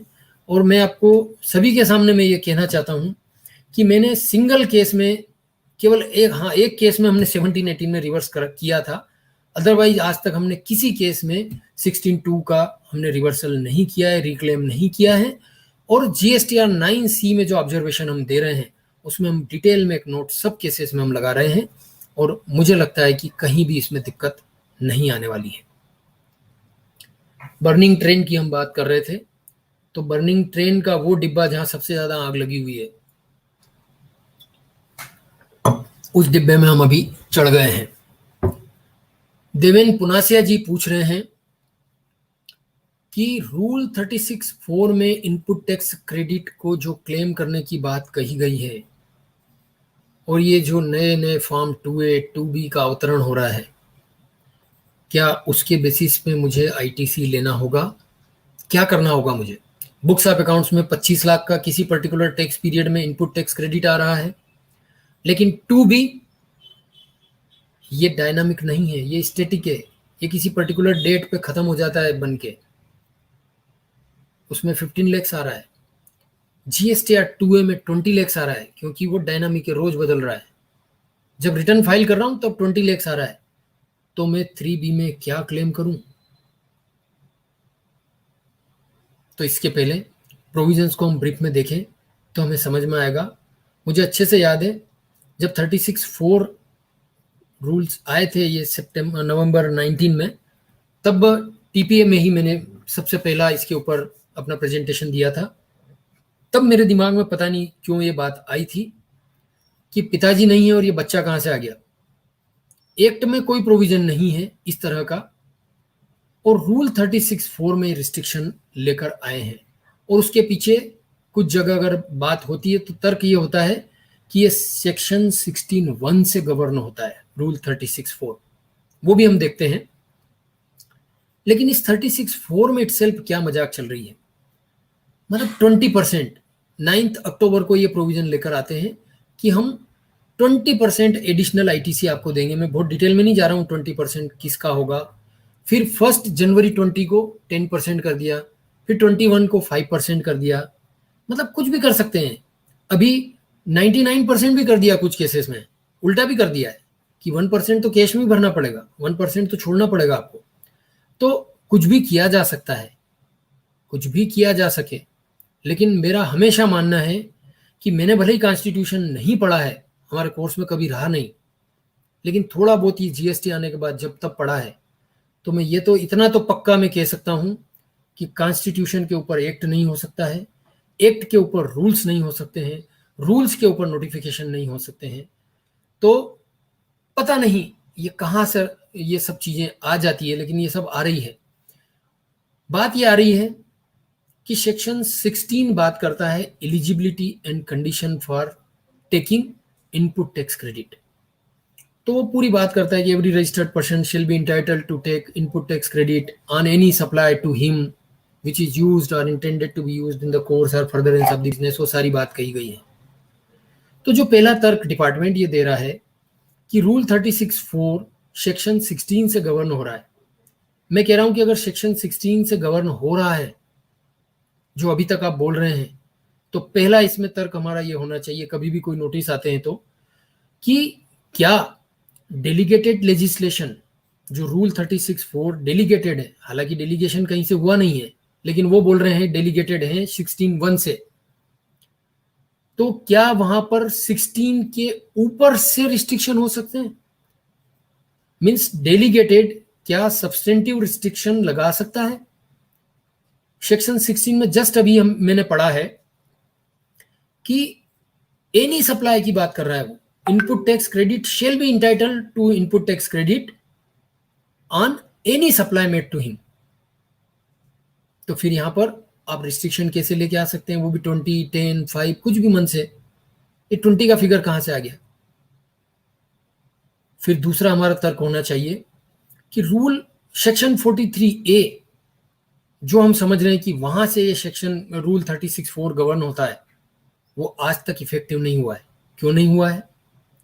तीसरी चीज, सीबीआईसी ने 18 अक्टूबर 18 को एक प्रेस रिलीज निकाली थी। उसका भी कुछ महत्व तो है ना, तभी तो बार बार निकाल रहे हैं प्रेस रिलीज। क्यों निकाला? और वहां क्लेरिफाई किया उन्होंने कि furnishing of outward details in form GSTR1 by corresponding supplier and the facility to view the same in form 2A by the recipient is in the nature of tax payer facilitation. Tax payer को केवल facilitate करने हैं आप वहां वो 2A में जो भी फिगर दे रहे हैं, आप उससे रूल 36(4) में रिस्ट्रिक्शन क्यों लेके आ रहे हैं?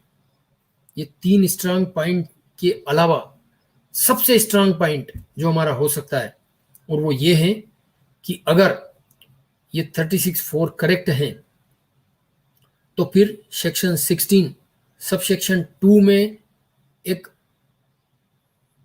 क्लास AA जोड़ने की जरूरत क्यों आन पड़ी?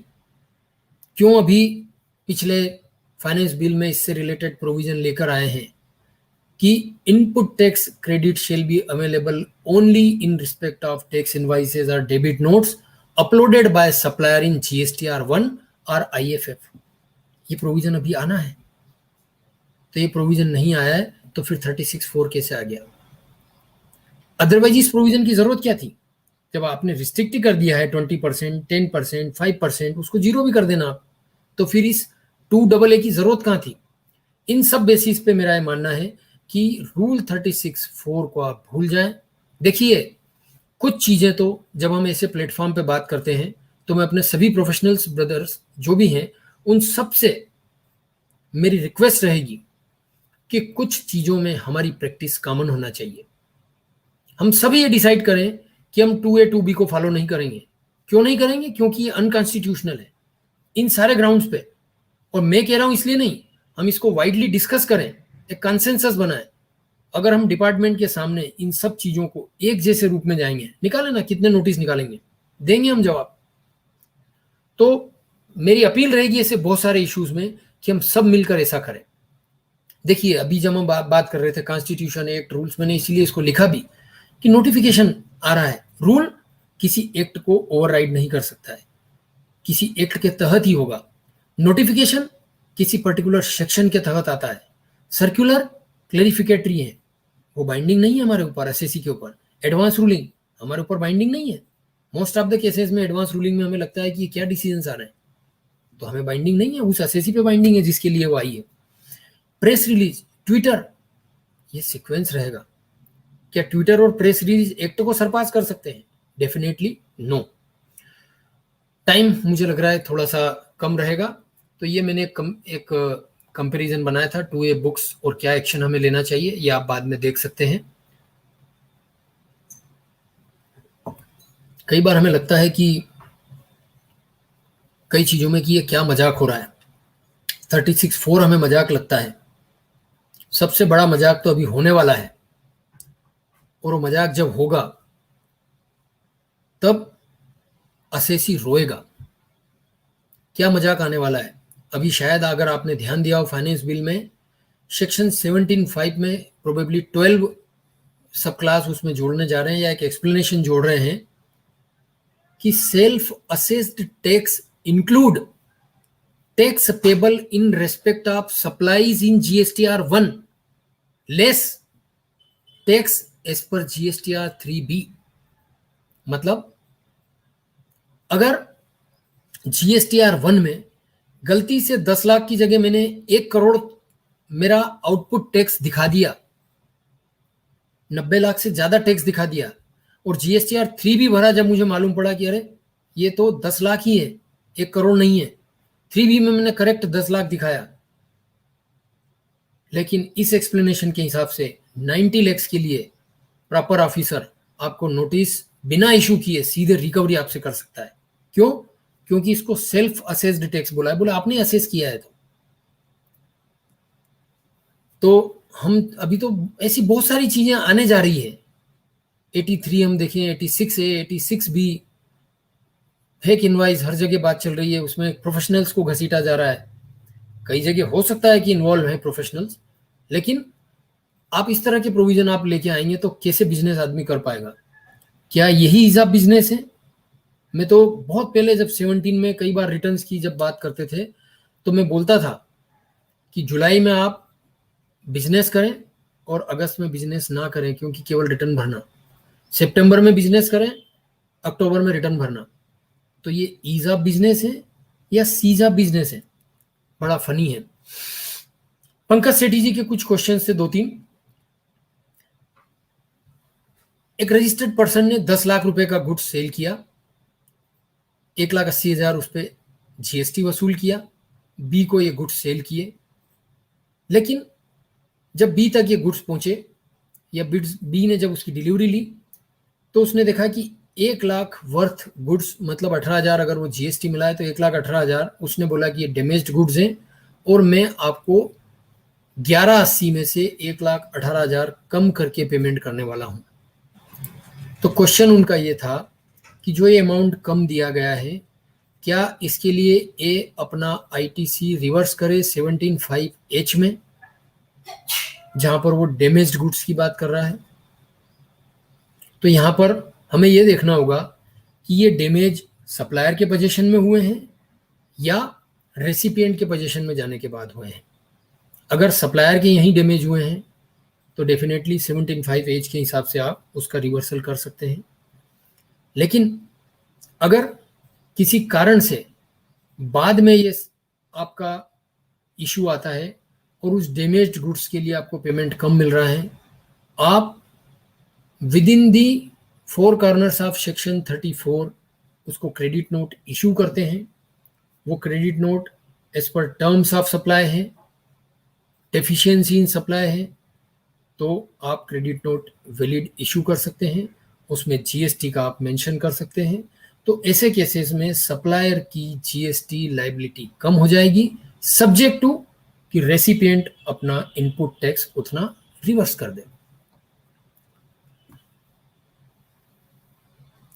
ऐसा ही एक क्वेश्चन कई प्रोफेशनल्स का भी आता है कि एक क्लाइंट को 1 लाख रुपए का बिल रेज किया, 18,000 GST चार्ज किया, टोटल 1,18,000 हुआ, लेकिन पार्टी ने बोला कि नहीं, ये आपकी कंसल्टेंसी फीस इतना नहीं होती है, जो हमारी बात हुई थी या जो भी कारण है, आपकी सर्विसेज प्रॉपर नहीं है, तो 50,000 फाइनल करता है वो, प्लस GST दे रहा है।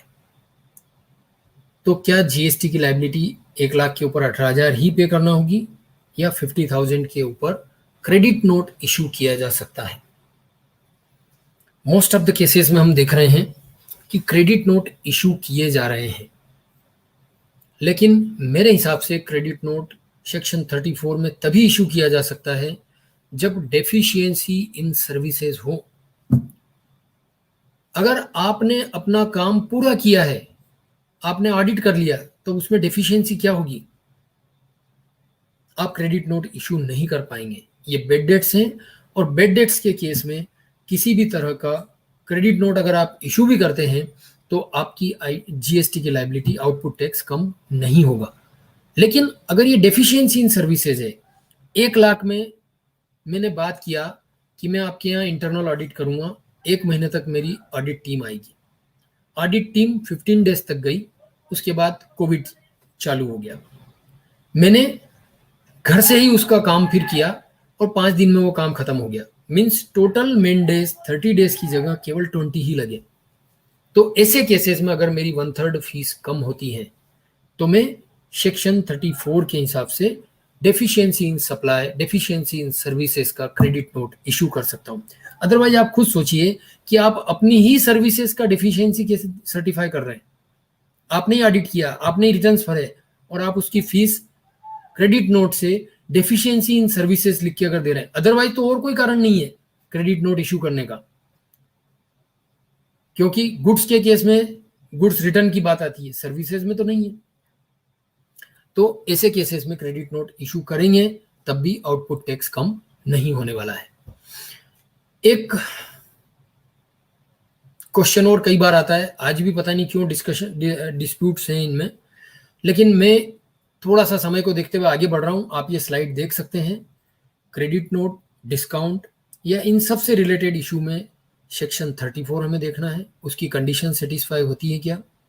सेक्शन 15(3) हमें देखना है कि discount at the time of supply और आफ्टर सप्लाई क्या उन कंडीशंस को फॉलो करते हुए हम दे रहे हैं।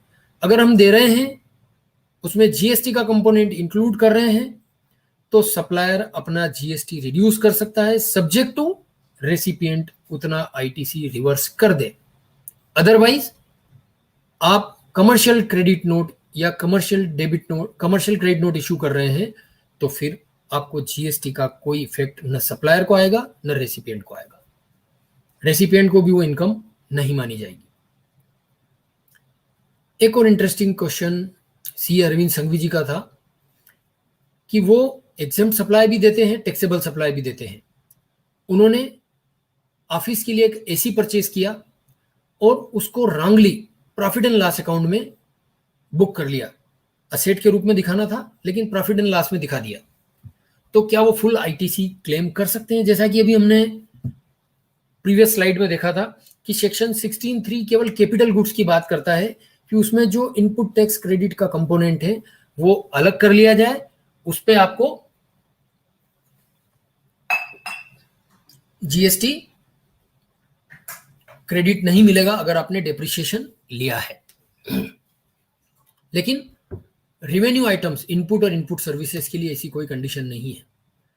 उन्होंने क्वेश्चन में कैपिटल गुड्स की डेफिनेशन भी बताई है कि capital goods means goods the value of which is capitalised in the books of account. और बुक्स ऑफ अकाउंट में तो मैंने एसी को कैपिटलाइज नहीं किया, मैंने रेवेन्यू में दिखाया है, तो क्या मुझे इनपुट टैक्स क्रेडिट मिलेगा? मैं आप सबके लिए इसी क्वेश्चन में एक क्वेश्चन और ऐड कर लेता हूं और फिर हमें बहुत आसानी होगी इसको समझने में। मैं क्वेश्चन ये ऐड करता हूं कि मैंने एक ऑफिस परचेज किया 50 लाख का, मेरी साल भर की रिसिप्ट्स 1 करोड़ है, और उस ऑफिस को मैंने कैपिटलाइज नहीं करते हुए प्रॉफिट एंड लॉस अकाउंट में डेबिट कर दिया।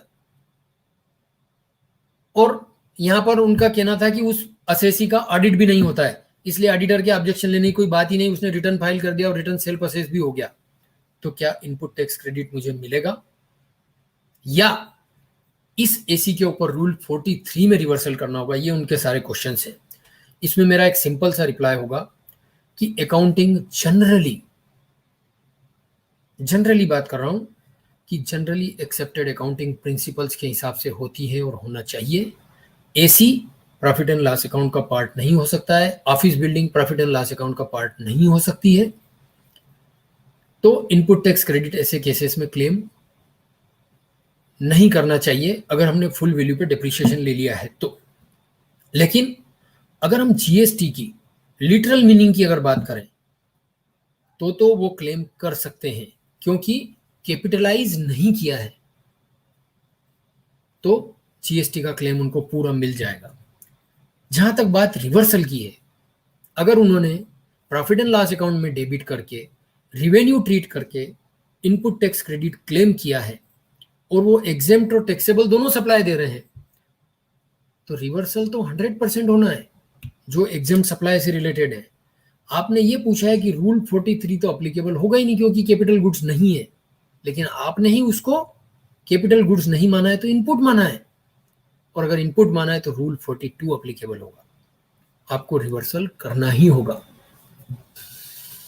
ये मनोज गुप्ता जी ने अपने ऑफिस के लिए मार्च 19 में एक एसी परचेज किया। सप्लायर ने उसका जीएसटीआर 1 मार्च 19 का आज फाइल किया, मई 21 में। वो इंतजार कर रहा था एमनेस्टी स्कीम का। और अब मेरे 2A में, मनोज गुप्ता जी के 2A में ये क्रेडिट भी दिख रही है, टेबल 8A में लेकिन ये क्रेडिट नहीं आएगी। जैसा अभी जस्ट हमने बात किया था कि टेबल 8A तो पहले ही जनरेट हो चुका है, स्टैटिक है, डायनामिक नहीं है, जीएसटीआर 2A डायनामिक है।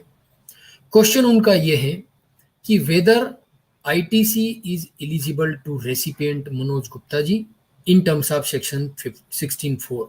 16(4) जो ये बोल रहा है कि इनपुट टैक्स क्रेडिट को क्लेम रिटर्न फाइल करने की सितंबर नेक्स्ट फाइनेंशियल ईयर का सितंबर का रिटर्न फाइल करने की ड्यू डेट तक मुझे इनपुट टैक्स क्रेडिट क्लेम कर लेना चाहिए। ये उनका क्वेश्चन है। मेरा रिप्लाई देने के पहले मैं एक टेबल मैंने सुबह इसीलिए बनाई कि ये हम समझें कि ये एलिजिबिलिटी की बात, कंडीशंस की बात सेक्शन 16(2) बहुत इंपॉर्टेंट है। और 2 में भी ABCD एक कमी थी पंचतत्व बनाने के लिए, तो वो आने वाला है। अभी हमने बात किया 2AA, अभी तो नहीं आया है। तो सेक्शन 2A बात कर रहा है कि ये सब बातें किसके लिए कर रहा है सेक्शन 16(2)? एक रेसिपिएंट के लिए जो इनपुट टैक्स क्रेडिट का क्लेम ले रहा है। तो सेक्शन 16(2)A क्या बोल रहा है कि टैक्स पेइंग डॉक्यूमेंट हो तो किसके पास हो? रेसिपिएंट के पास। बी बात कर रहा है he has received goods or services or both, तो ही कौन? रेसिपिएंट। लेकिन सी में, सब क्लास सी की अगर बात करें तो वहां बोला है कि tax has been actually paid in respect of such supply. तो टैक्स किसको पे करना है? सप्लायर को, रेसिपिएंट को नहीं। और डी बात कर रहा है he has filed return under section 39, वो भी रेसिपिएंट के लिए है। तो ए, बी और डी है रेसिपिएंट के लिए और सी है सप्लायर के लिए। अब यहां बात हम करें कि मनोज गुप्ता जी ने एसी परचेज किया, उनने अपनी बुक्स में लिया, 2A में नहीं दिख रहा है उस समय तक जब उन्हें रिटर्न फाइल किया, और ड्यू डेट जो 16(4) में है वहां तक भी नहीं किया। लेकिन 16(4) किसके लिए बात कर रहा है? वो क्रेडिट अवेल करने की बात कर रहा है, और अवेल किसको करना है? रेसिपिएंट को। तो रेसिपिएंट ने अपने 3B में प्रॉपरली अवेल कर लिया है। अभी हमने देखा है कि 2A में नहीं भी दिख रहा है तब भी उनको क्लेम एलिजिबल होगा। 16(4) सप्लायर पे एप्लीकेबल है, रेसिपिएंट पे नहीं है। कुछ छोटे छोटे क्वेश्चंस थे जैसे CSR एक्टिविटी, इसके लिए बहुत अच्छी एक जजमेंट अभी द्वारिकेश शुगर इंडस्ट्रीज लिमिटेड में UPAAR की आई है। उनने CSR एक्टिविटी को इन द कोर्स और फर्दरेंस ऑफ बिजनेस माना है।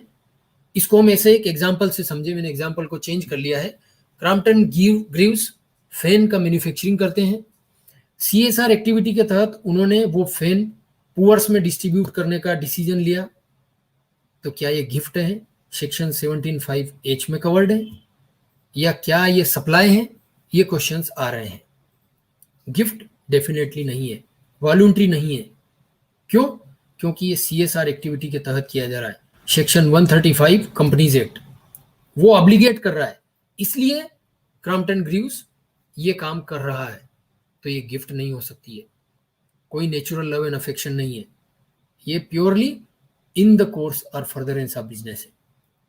तो फिर इन द कोर्स और फर्दरेंस ऑफ बिजनेस है तो फिर डिपार्टमेंट का ये आर्ग्यूमेंट है कि फिर तो ये सप्लाई है, सेक्शन 7 में कवर्ड है, क्योंकि it include supply of all kind, sale, exchange, barter, transfer, वो सारी बातें उन्होंने लिखा हुआ है इन द कोर्स और फर्दरेंस ऑफ बिजनेस। तो ये तो आप ही खुद ही बोल रहे हैं कि इन द कोर्स और फर्दरेंस ऑफ बिजनेस है। लेकिन यहां पर ऐसे केसेस में CSR एक्टिविटी में सप्लाई का एक मेन कंटेंट और वो है कंसिडरेशन, वो यहाँ से गायब है।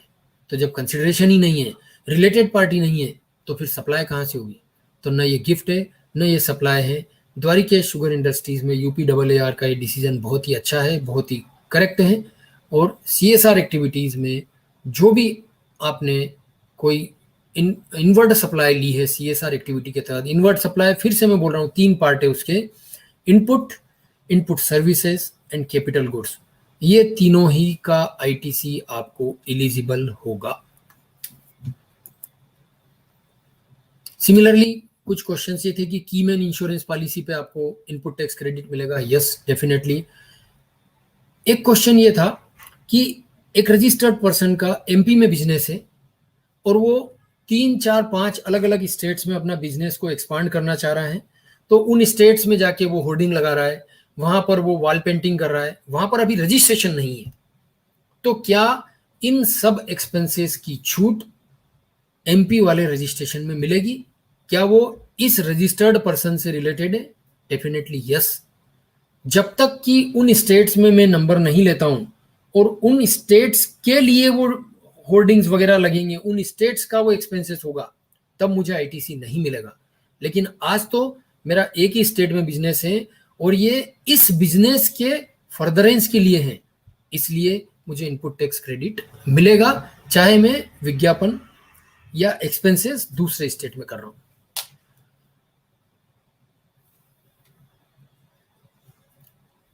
ये क्वेश्चन मैं भी छोड़ रहा हूं कि एक ब्रांच, एक डिस्टिंक्ट पर्सन का इनपुट टैक्स क्रेडिट दूसरा डिस्टिंक्ट पर्सन में यूज हो सकता है क्या? बिल्कुल नहीं हो सकता है। SN गोयल जी का एक क्वेश्चन था कि एक ही बिजनेस, एक ही प्रेमाइसेस में एक से ज्यादा बिजनेस रन हो रहे हैं, तो क्या प्रिकॉशन हमें लेना चाहिए? कई केसेस में हम देखते हैं एक ही क्लाइंट, एक ही फैमिली में 3, 4 फर्म है और वो एक ही बिजनेस प्रेमाइसेस से रन हो रही है, कॉमन इंफ्रास्ट्रक्चर यूज कर रही है, telephone, accountant, computers, furnitures, ACs, even office अगर रेंटल पे है तो ऑफिस रेंट पे जो आप GST का पेमेंट कर रहे हैं, तो वो तो सभी उसका यूज कर रहे हैं और सारे वो नंबर हैं, वो डिस्टिंक्ट पर्सन नहीं है लेकिन रिलेटेड पार्टीज है। तो ऐसे केसेस में क्या प्रिकॉशन रखना चाहिए? तो सबसे पहला प्रिकॉशन जैसा मैंने बताया कि ये कॉमन एक्सपेंसेस जो पर्सन पे कर रहा है उसमें उसी फैमिली से रिलेटेड जो दूसरी फर्म्स, चाहे वो 1, 2, 3 जितनी भी हैं, वो किस प्रपोर्शन में उनको यूज कर रही हैं, उतना प्रोपोर्शनेट वैल्यूएशन, प्रॉपर वैल्यू उसकी करें, ओपन मार्केट वैल्यू निकालें। कि कैसे निकाल सकते हैं? वो सबका बेसिस अलग अलग होगा। जैसे रेंटल प्रीमाइसेस है, 10,000 स्क्वायर फीट मैंने लिया है, लेकिन 5,000 स्क्वायर फीट ए बिजनेस के लिए यूज हो रहा है और 1,000 स्क्वायर फीट बाकी 5 बिजनेस चल रहे हैं, टोटल 6 बिजनेस वहां से चल रहे हैं। तो एरिया वहां पर बेसिस हो सकता है। ऐसा हर एक्सपेंसेस का हमें बेसिस देखना होगा, नहीं तो फिर टर्नओवर एक बेसिस हो सकता है। उस बेसिस पे जो रजिस्टर्ड पर्सन वो एक्सपेंसेस इनकर कर रहा है, उस प्रपोर्शन में वो दूसरे रजिस्टर्ड पर्सन को इनवाइस इशू करे, क्योंकि यहाँ पर वो दूसरे पर्सन को जो गुड्स या सर्विसेज दे रहा है, वो चाहे वो कंसिडरेशन ना ले, वो सेक्शन 7 रेड विथ शेड्यूल 1 में कवर होगा और वहां पर उसको सप्लाई माना जाएगा। तो बेटर है कि आप ही उसका वैल्यूएशन कर लें और अप्रोप्रिएट GST चार्ज कर लें, कोई फर्क नहीं पड़ने वाला है। आप पे करेंगे, उन 4 को क्रेडिट मिल जाएगी, 5 को क्रेडिट मिल जाएगी। दूसरा चीज हमें ध्यान रखना है कि अगर इनपुट टैक्स क्रेडिट हम क्लेम कर रहे हैं तो यहां पर सेक्शन 17(1) बड़ा इंपॉर्टेंट रोल प्ले करता है। सेक्शन 17(2) तो सबको समझ में आता है, हर कोई पूछता है कि जब 17(2) में क्लियरली लिखा हुआ है कि अगर पर्सनल नेचर की कोई सप्लाई है तो उसका इनपुट टैक्स क्रेडिट नहीं मिलेगा, तो फिर ये 17(1) में क्या लिखा? Other than business. Other than business बोले पर्सनली तो हुआ, लेकिन नहीं, अदर देन बिजनेस पर्सनल नहीं होगा। ये यहाँ पर अदर देन बिजनेस हो सकता है कि एक बिजनेस में कोई टेलीफोन लगा हुआ है लेकिन वो बाकी 4 बिजनेस में भी यूज हो रहा है। तो अगर मैंने सप्लाई के रूप में उसका बिल बना दिया है, तब तो मुझे फिर पूरा आईटीसी मिल जाएगा क्योंकि मैंने आउटवर्ड सप्लाई पे टैक्स ले लिया है। अदरवाइज फिर इनवर्ट सप्लाई में इनपुट टैक्स में भी उसका इशू आने वाला है।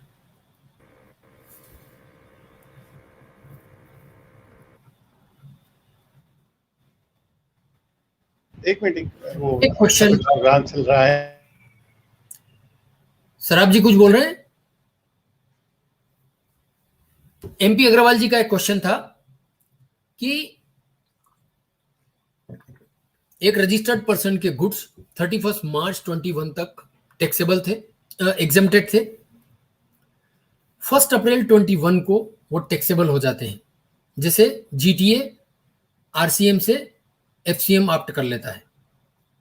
तो ऐसे केसेस में उसके पास जो भी इनपुट या कैपिटल गुड्स स्टॉक्स में है उन पे इनपुट टैक्स क्रेडिट का अवेलमेंट वो कर सकता है, क्या उसकी पोजीशन होगी। तो यहाँ पर 3-4 सेक्शंस बहुत इंपॉर्टेंट होंगे। एक तो सेक्शन 18(1)D जो आईटीसी से रिलेटेड स्पेशल सर्कमस्टेंसेस की बात करता है, और वहां पर उसमें क्लियरली दिया हुआ है कि अगर एग्जेम्प्टेड सप्लाई टैक्सेबल हो जाती है तो 18(1)D में उन्होंने ये प्रोविजंस दिए हुए हैं कि जो भी इनपुट्स उनके पास फिनिश्ड या सेमी फिनिश्ड गुड्स के रूप में है उसका इनपुट टैक्स क्रेडिट अलाउ होगा। और अगर कैपिटल गुड्स हैं तो हम सभी जानते हैं कैपिटल गुड्स के केस में 20 क्वार्टर्स, 60 मंथ्स या 5 ईयर्स का उन्होंने पीरियड दिया हुआ है, असेट्स की लाइफ दी हुई है। लेकिन जब आईटीसी की बात करते हैं, रूल 43 की बात करते हैं, तो यहाँ पर क्वार्टर्स इंपॉर्टेंट हो जाते हैं। तो 5% प्रिस्क्राइब्ड परसेंटेज उन्होंने दिया है पर क्वार्टर। तो जैसे इस केस में देखते हैं, हम एक एग्जांपल भी लेता हूं मैं जो अग्रवाल साहब का था कि एक प्लांट एंड मशीनरी सपोज 31 मार्च 20 को परचेज की और 1 अप्रैल 21 से पहले वो एग्जेम्प्टेड में यूज हो रही थी फुली, अब वो टैक्सेबल हो जाता है। तो क्या करना होगा? तो हमें ये देखना होगा कि कितने क्वार्टर 31 मार्च 21 को एक्सपायर हो चुके हैं। तो 20 भले ही वो एक ही दिन था, लेकिन फाइनेंशियल ईयर 1920 में एक क्वार्टर एक्सपायर हो चुका है और 4 क्वार्टर्स 2021 में चले गए। तो 5 क्वार्टर्स का आईटीसी छोड़ के बाकी 15 क्वार्टर्स का आईटीसी, या यूं हम कहें कि अनएक्सपायर्ड पीरियड है उन असेट्स का, उतना आईटीसी हम क्लेम कर सकते हैं।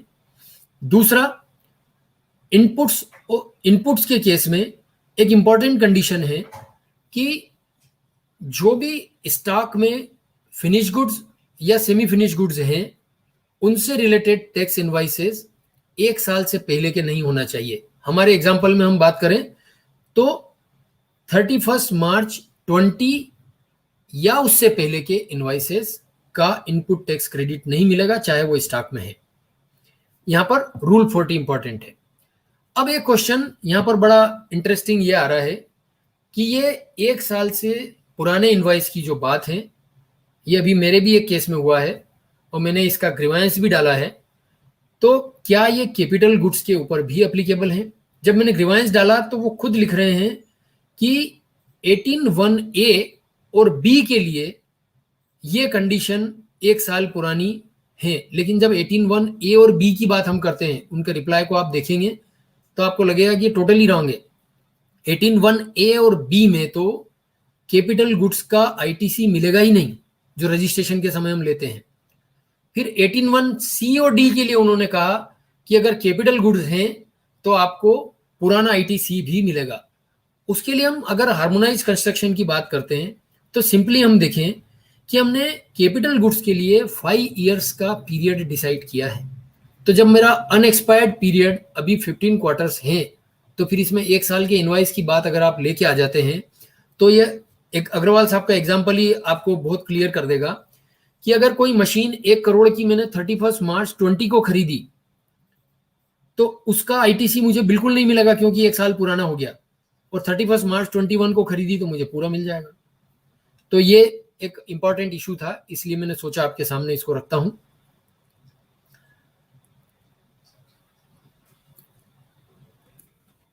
रूल 42 में अभी छोड़ता हूं। देखिए जीएसटी रेजिम में शरण जी मैं डिस्टर्ब कर रहा हूँ बीच में आपको। जी। मैं रिक्वेस्ट करूंगा आपसे विद इन 5 मिनट्स यदि इसको कंक्लूड कर दें, कुछ क्वेश्चंस भी हैं मैंने हमारे सामने। मैंने जी, इसीलिए जैसा इसको जी, मैंने इसीलिए आगे कर लिया उसको। जी प्लीज़, कुछ प्लीज़, चीजें मैंने क्वेश्चन आंसर के हिसाब से ही मैंने उसको आगे बढ़ा दिया है। मैं बस प्लीज़। जस्ट कुछ चीजें चाहे रिपीट हो, लेकिन मैं बार-बार बोलता हूं कि जीएसटी अभी तक लागू नहीं हुआ है।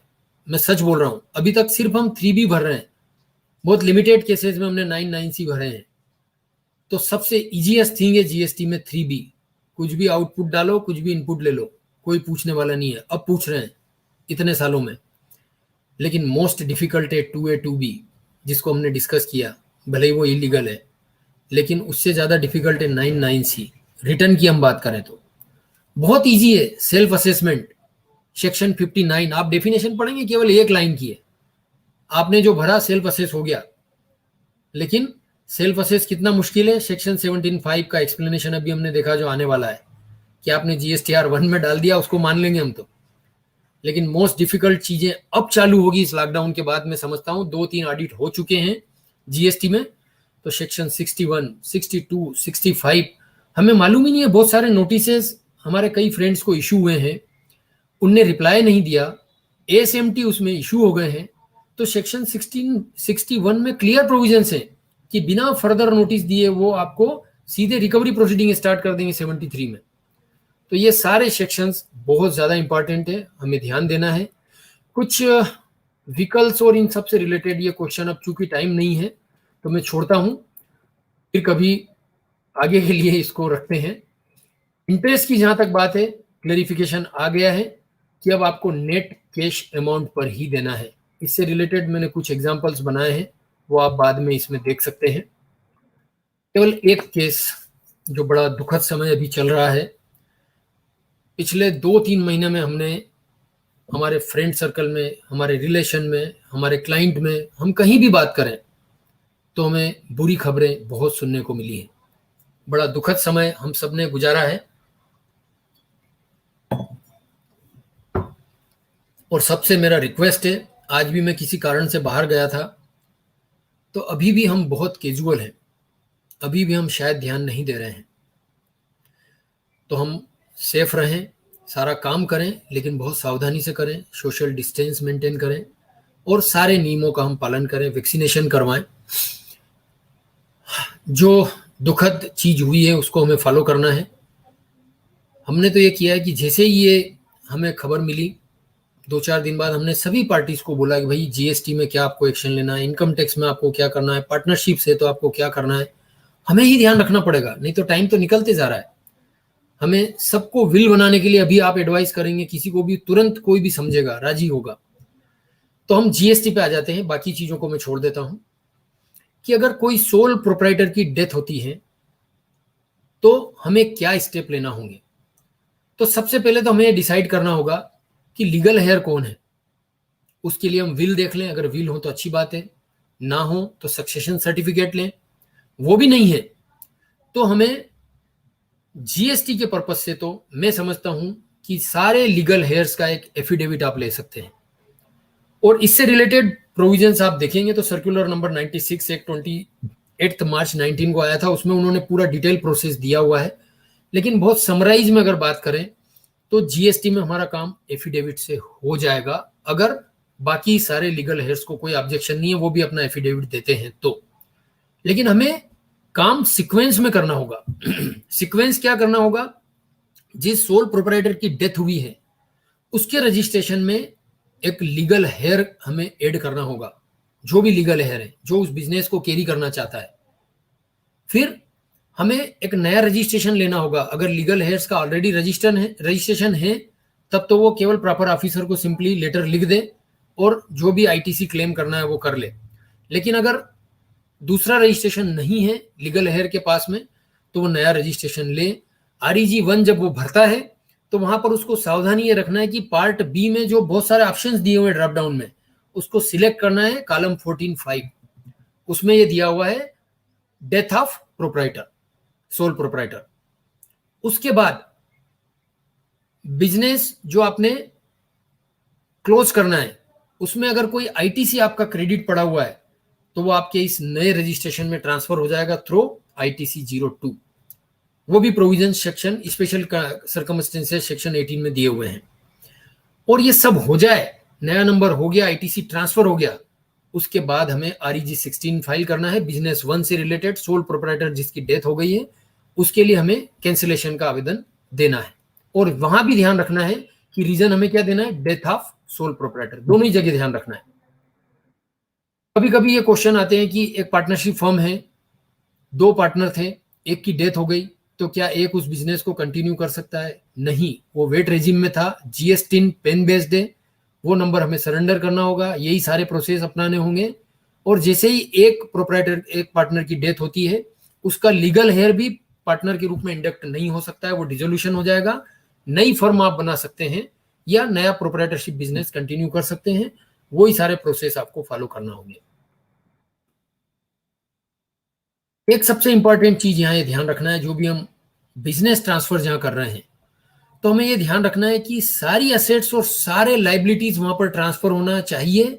और स्पेशली एक एफिडेविट फाइल कर देना चाहिए लीगल हेयर को कि मैंने इस रनिंग बिजनेस की सारी एसेट्स और लाइबिलिटीज ली हैं, इंक्लूडिंग लाइबिलिटी ऑफ GST, जो आज है या आगे कभी अराइज हो सकती है ड्यू टू ऑडिट या कोई भी रीजन से। क्योंकि ऐसा नहीं है कि डेथ हो गई तो उसका GST ऑडिट नहीं होगा या आगे कोई एक्शन नहीं होंगे, तो वो सब में उसको एक एफिडेविट दे देना चाहिए।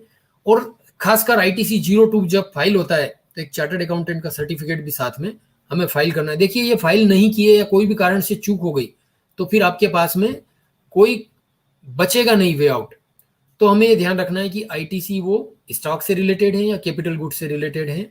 अगर हमारे 2A में रिफ्लेक्ट हो रही है, अनयूटिलाइज्ड है, तो वो हम नए बिजनेस में ट्रांसफर कर सकते हैं। एक आधा मिनट और लूंगा कृष्ण जी, जिस मुद्दे पे मुझे बार बार मैं कुछ चीजों को मैं भले ही रिपीट करता हूं, लेकिन मेरा यह कहना है कि ज्यादा काम कर रहे हैं हम और कम फीस ले रहे हैं। मेरा यह निवेदन है कि हम कम काम करें और ज्यादा फीस लें। ज्यादा फीस से मेरा मतलब ये नहीं है कि आप अनड्यू एडवांटेज लें, लेकिन हम रीजनेबल फीस लें। हम रीजनेबल फीस नहीं ले रहे हैं, चाहे वो एनुअल कंसल्टेंसी हो, चाहे वो शोकाज नोटिस की तो कभी फीस हमने बात ही नहीं करते। सेंट्रल में जरूर हम बात करते थे, सर्विस टैक्स की जो प्रैक्टिस करते हैं उनको मालूम है कि वहाँ शोकाज नोटिस की फीस लेते थे। यहाँ तो कितने शोकाज नोटिस आ रहे हैं, मुझे लगता नहीं है कि हम फीस ले रहे हैं। तो हम प्रॉपर रेम्युनरेशन हमारा चार्ज करें। मुझे लगता है कि अगर हम प्रॉपर रेम्युनरेशन लेंगे तो हम सर्विसेज भी शायद अच्छी देंगे। मैं सभी का बहुत बहुत धन्यवाद देता हूं कि 10 मिनट मुझे ऊपर हो गए हैं। आपने बहुत ही ध्यानपूर्वक मुझे सुना। मैं टैक्स प्रैक्टिशनर एसोसिएशन को भी स्पेशल धन्यवाद देता हूं कि मुझे ये burning issues, important issues, imperative issues, इन सब के लिए मुझे तीसरी बार मौका दिया। बहुत बहुत धन्यवाद। Thank you. Krishna ji, over to you. Krishna ji please. जो पूरा टाइम मैंने आपको सुना, आपने एक एक पॉइंट पे बहुत ही क्लियर पिक्चर सामने दी है, तो मैं शुक्रगुजार हूँ पूरे जो भी TPA और ICA इंदौर ब्रांच की ओर से कि आपने बहुत ही अच्छा प्रेजेंटेशन दिया है। आज सेमिनार में हमारे काफ़ी साथी बाहर से भी जुड़े हैं। रश्मि कुमार जी मोती वाले जो मुंबई से, और एडवोकेट अनिल जैन टीकमगढ़ से, तो मैं उनका भी स्वागत करता हूं। आप बहुत एक्टिव रहे पूरे सेशन में, और आप हमेशा आगे जो भी TPA के प्रोग्राम होते रहते यूट्यूब के थ्रू। फ्रेंड्स, जैसा अभी चलन पुरवाल जी ने बताया हमें कि ये डेथ ऑफ प्रोप्राइटर के केस में क्या करना है हमें, तो मुझे बड़ा हर्ष हो रहा है कि अभी TPA के द्वारा रेगुलरली काफ़ी एक्सपर्ट्स को उनको इनवाइट करके अलग अलग इश्यूज पे हम लोग सेमिनार ऑर्गेनाइज कर रहे हैं। मैं आपकी जानकारी देने में लाना चाहता हूं कि 18 जून नेक्स्ट फ्राइडे वी रघुरमन, जो हमारे बहुत ही सीनियर एडवोकेट हैं और काफ़ी GST में या इंडायरेक्ट टैक्सेस में उनका होल्ड है, इसके पहले हमने वैद्यशरण सर को बुलाया था और काफ़ी आप सभी लोगों ने सराहा।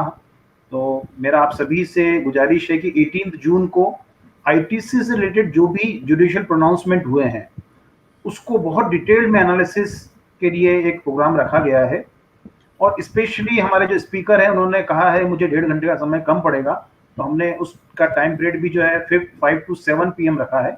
तो मेरा सभी से बहुत ही नम्र निवेदन है कि आप लोग सभी लोग जरूर उसमें शामिल हो। 25 को जैसे अभी भाई बात चल रही थी डेथ ऑफ प्रोप्राइटर या पार्टनर के केस में, तो बिजनेस रीऑर्गेनाइजेशन के लिए हमारे सीए जेपी सराफ जी, मैं इनका स्वागत करता हूँ, हमारे सेक्रेटरी टैक्स प्रैक्टिशनर एसोसिएशन के हमारे साथ में जुड़े हुए हैं, तो he is amongst one of the speaker. तो सीए जेपी सराफ जी और सीए मुतलानी जी, ये दोनों हमारे स्पीकर हैं 25 जून, अगेन फ्राइडे को 5 to 6:30, और उसमें हम लोग ये इशू कर देंगे मर्जर एक्विजिशन है या डेथ ऑफ सोल प्रोप्राइटर, तो ऐसे केसेस में क्या प्रोविजन है जीएसटी के। और फाइनली आज की डेट में जो हमारा एक 2 जुलाई का भी शेड्यूल फिक्स हुआ है, उसमें एडवोकेट जतिन हरजाई जो जयपुर से हैं, वो भी पेनल्टी और प्रोसिक्यूशन इंक्लूडिंग अरेस्ट और बेल, ये सब प्रोविजंस के लिए उन्होंने अपनी कंसेंट दी है। तो मेरा सभी से निवेदन है कि आप सभी लोग इसका लाभ लेवें। शरण जी, इसमें थोड़ा सा क्वेश्चंस काफी मेरे सामने आए हैं, मैं कोशिश करता हूँ। एक क्वेश्चन हमारे सामने मैं आपको देना रह गया था। तो एक कई बार क्या होता है, जैसे ऑडिट करते हैं हम लोग, और हम लोगों ने देखा कि आपने कमर्शियल प्रीमाइसेस रेंट पे दिया हुआ है, उस पे जीएसटी लगता है। अब वो किसी कारण से हम इंटर बिलिंग करते हैं, हमारी दूसरी फर्म में बिलिंग कर देते हैं एक ही जगह से, यदि प्रीमाइसेस से हमारा बिजनेस चल रहा है, तो नॉर्मली हम लोग क्या करते हैं कि अच्छा ठीक है पेमेंट कर दो, आईटीसी नहीं मिलने वाला है, क्योंकि 2 साल बाद हम यदि उसको पॉइंट आउट कर रहे हैं तो उसका रिटर्न में भी बिल नहीं गया है और क्रेडिट की प्रॉब्लम आती है।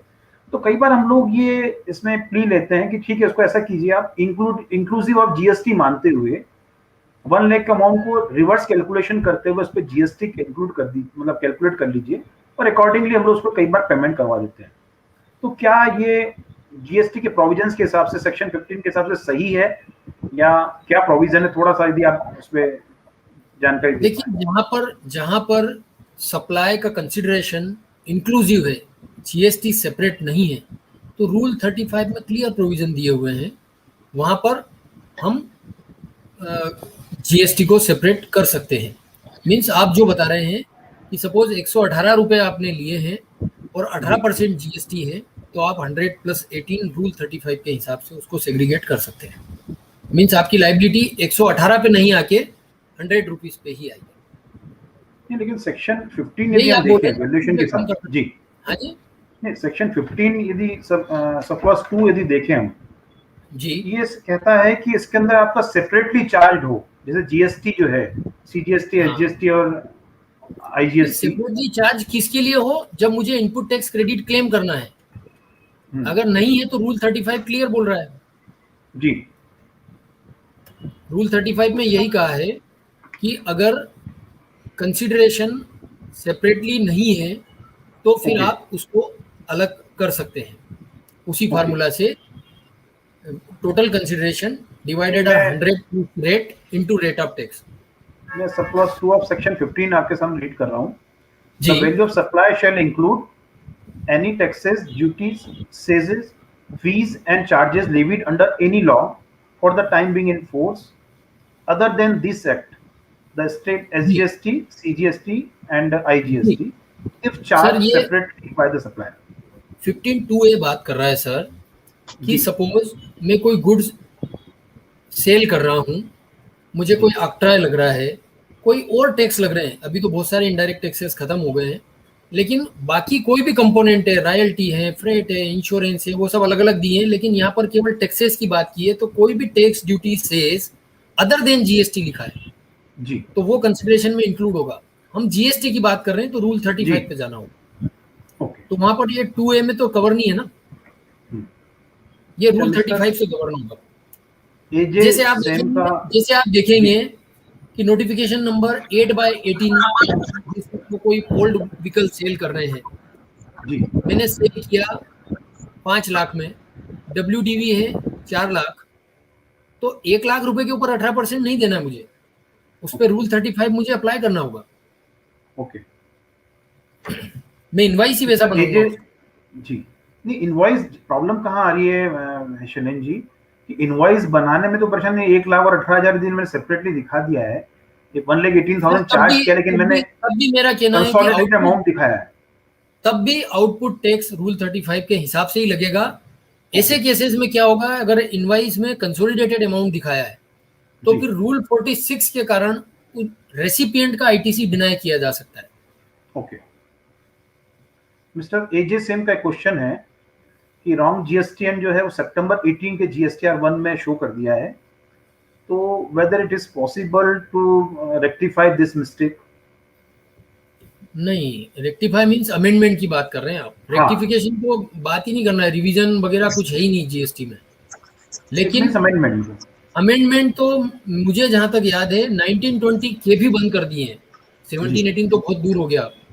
जी एक्चुअल में मैं अगर आधा मिनट आप मुझे दें जी तो आप, मुझे बड़ी हंसी आती है कि कितने बड़े बड़े नाम दे रहे हैं। एमनेस्टी स्कीम किसके लिए लेके आ रहे हैं? कुछ 10-20 नहीं वर्ड यूज करना चाहिए, किनके लिए? जो डिफॉल्टर हैं। 2017 से किसी ने रिटर्न नहीं भरे, कितने परसेंट होंगे ऐसे? और उसको आप इतना बड़ा बड़ा हाईलाइट कर रहे हैं एमनेस्टी स्कीम। एमनेस्टी स्कीम क्या होना चाहिए कि रूल 16(4) को हम रिलैक्स कर रहे हैं, जब तक आप एनुअल रिटर्न फाइल कर रहे हैं तब तक हम आईटीसी देंगे। एमनेस्टी स्कीम क्या होती है कि हम 10%, 20% और ये 5% गलत लेके आ गए थे। एमनेस्टी स्कीम क्या होती है कि हमने व्हीकल के ऊपर जिस पे आईटीसी नहीं दिया, उस पे हमने 1 जुलाई 2017 से नवंबर तक हमने 100% वैल्यू पे टैक्स लिया। फिर मार्च 24 तक हमने 65% वैल्यू पे टैक्स लिया। उसकी हम एमनेस्टी स्कीम ला रहे हैं। एमनेस्टी स्कीम होती है जिन्होंने 3B भर दिए हैं विद पेनल्टी। अभी पिछले महीने मैंने एक पार्टी को 1,70,000 लेट फीस के साथ में जीएसटी 3B फाइल करवाया। एमनेस्टी स्कीम वो होना चाहिए कि उसकी हम लेट फीस वापस करेंगे, ये कोई एमनेस्टी स्कीम है? अमितेश जैन से का क्वेश्चन है एक कि क्या हम लोग जब एनुअल रिटर्न फाइल कर रहे हैं तो वेदर जो DRC 03 का पेमेंट हो रहा है तो whether it can be paid through sender credit in annual return? हाँ, अगर आरसीएम का पेमेंट है वो तो तो कैश में ही आपको वर्क है। कैश में करना पड़ेगा, बाकी आप क्रेडिट इसका कर सकते हैं। श्योर। लेकिन जीएसटीआर 9 का पेमेंट बेसिकली हम DRC 03 यदि फाइल कर रहे हैं तो ऐसे केसेस में हम क्रेडिट से पेमेंट कर सकते हैं, लेकिन 9C में यदि हम एज पर ऑडिटर ऑब्जर्वेशन यदि कर रहे हैं तो उस केस में हमें फिर कैश में ही पेमेंट अलाउ होता है। वो सिस्टम हमें अलाउ नहीं करता है 9C के केस में। मतलब लॉ में भी 9C में भी प्रोविजंस हैं कि भाई आपको कैश में ही पेमेंट करना पड़ेगा। नहीं, मेरा ये कहना है कि आप जब सिलेक्ट करेंगे DRC 03 में तो क्या 9 फाइल करने के बाद में आप एनुअल रिटर्न सिलेक्ट नहीं कर सकते हैं? हाँ, डेफिनेटली कर सकते हैं। तो मैं जब ऑडिट करवाने जा रहा हूँ उसके पहले ही तो भर रहा हूँ। हम जनरली क्या कर रहे हैं कि DRC 03 से वो पेमेंट कर दें तब 9 फाइल करें, 9 फाइल कर दें तब DRC 03 से पेमेंट कर लें, लेकिन किसी भी केस में 9C के पहले पेमेंट कर दें। 9C के पहले अगर पेमेंट नहीं करेगा तो ऑडिटर को फिर ऑब्जर्वेशन में वो सारी चीजें लेना पड़ेगी, उसको रिकमेंडेशन में, ऑब्जर्वेशन में, नोट्स में, सब में डालना पड़ेगा। मैं थोड़ा सा क्वेश्चन जल्दी इसलिए लेना चाहता हूँ क्योंकि टाइम हमारे पास कम है। जी। एक अमितेश जी का एक और क्वेश्चन है कि गोल्ड कॉइन का डिस्ट्रीब्यूशन किया है, चाहे वो डिस्ट्रीब्यूटर्स को है कुछ भी है, तो ऐसे केसेस में क्या क्रेडिट एलिजिबिलिटी रहेगी उसके अंदर? सर, डिस्ट्रीब्यूशन में तो सिंपल सी चीज बोलता हूँ सर, क्या डिस्ट्रीब्यूशन मंदिर के बाहर बैठे हुए भिखारी को किया है? नहीं, डिस्ट्रीब्यूटर को किया है। क्यों किया है?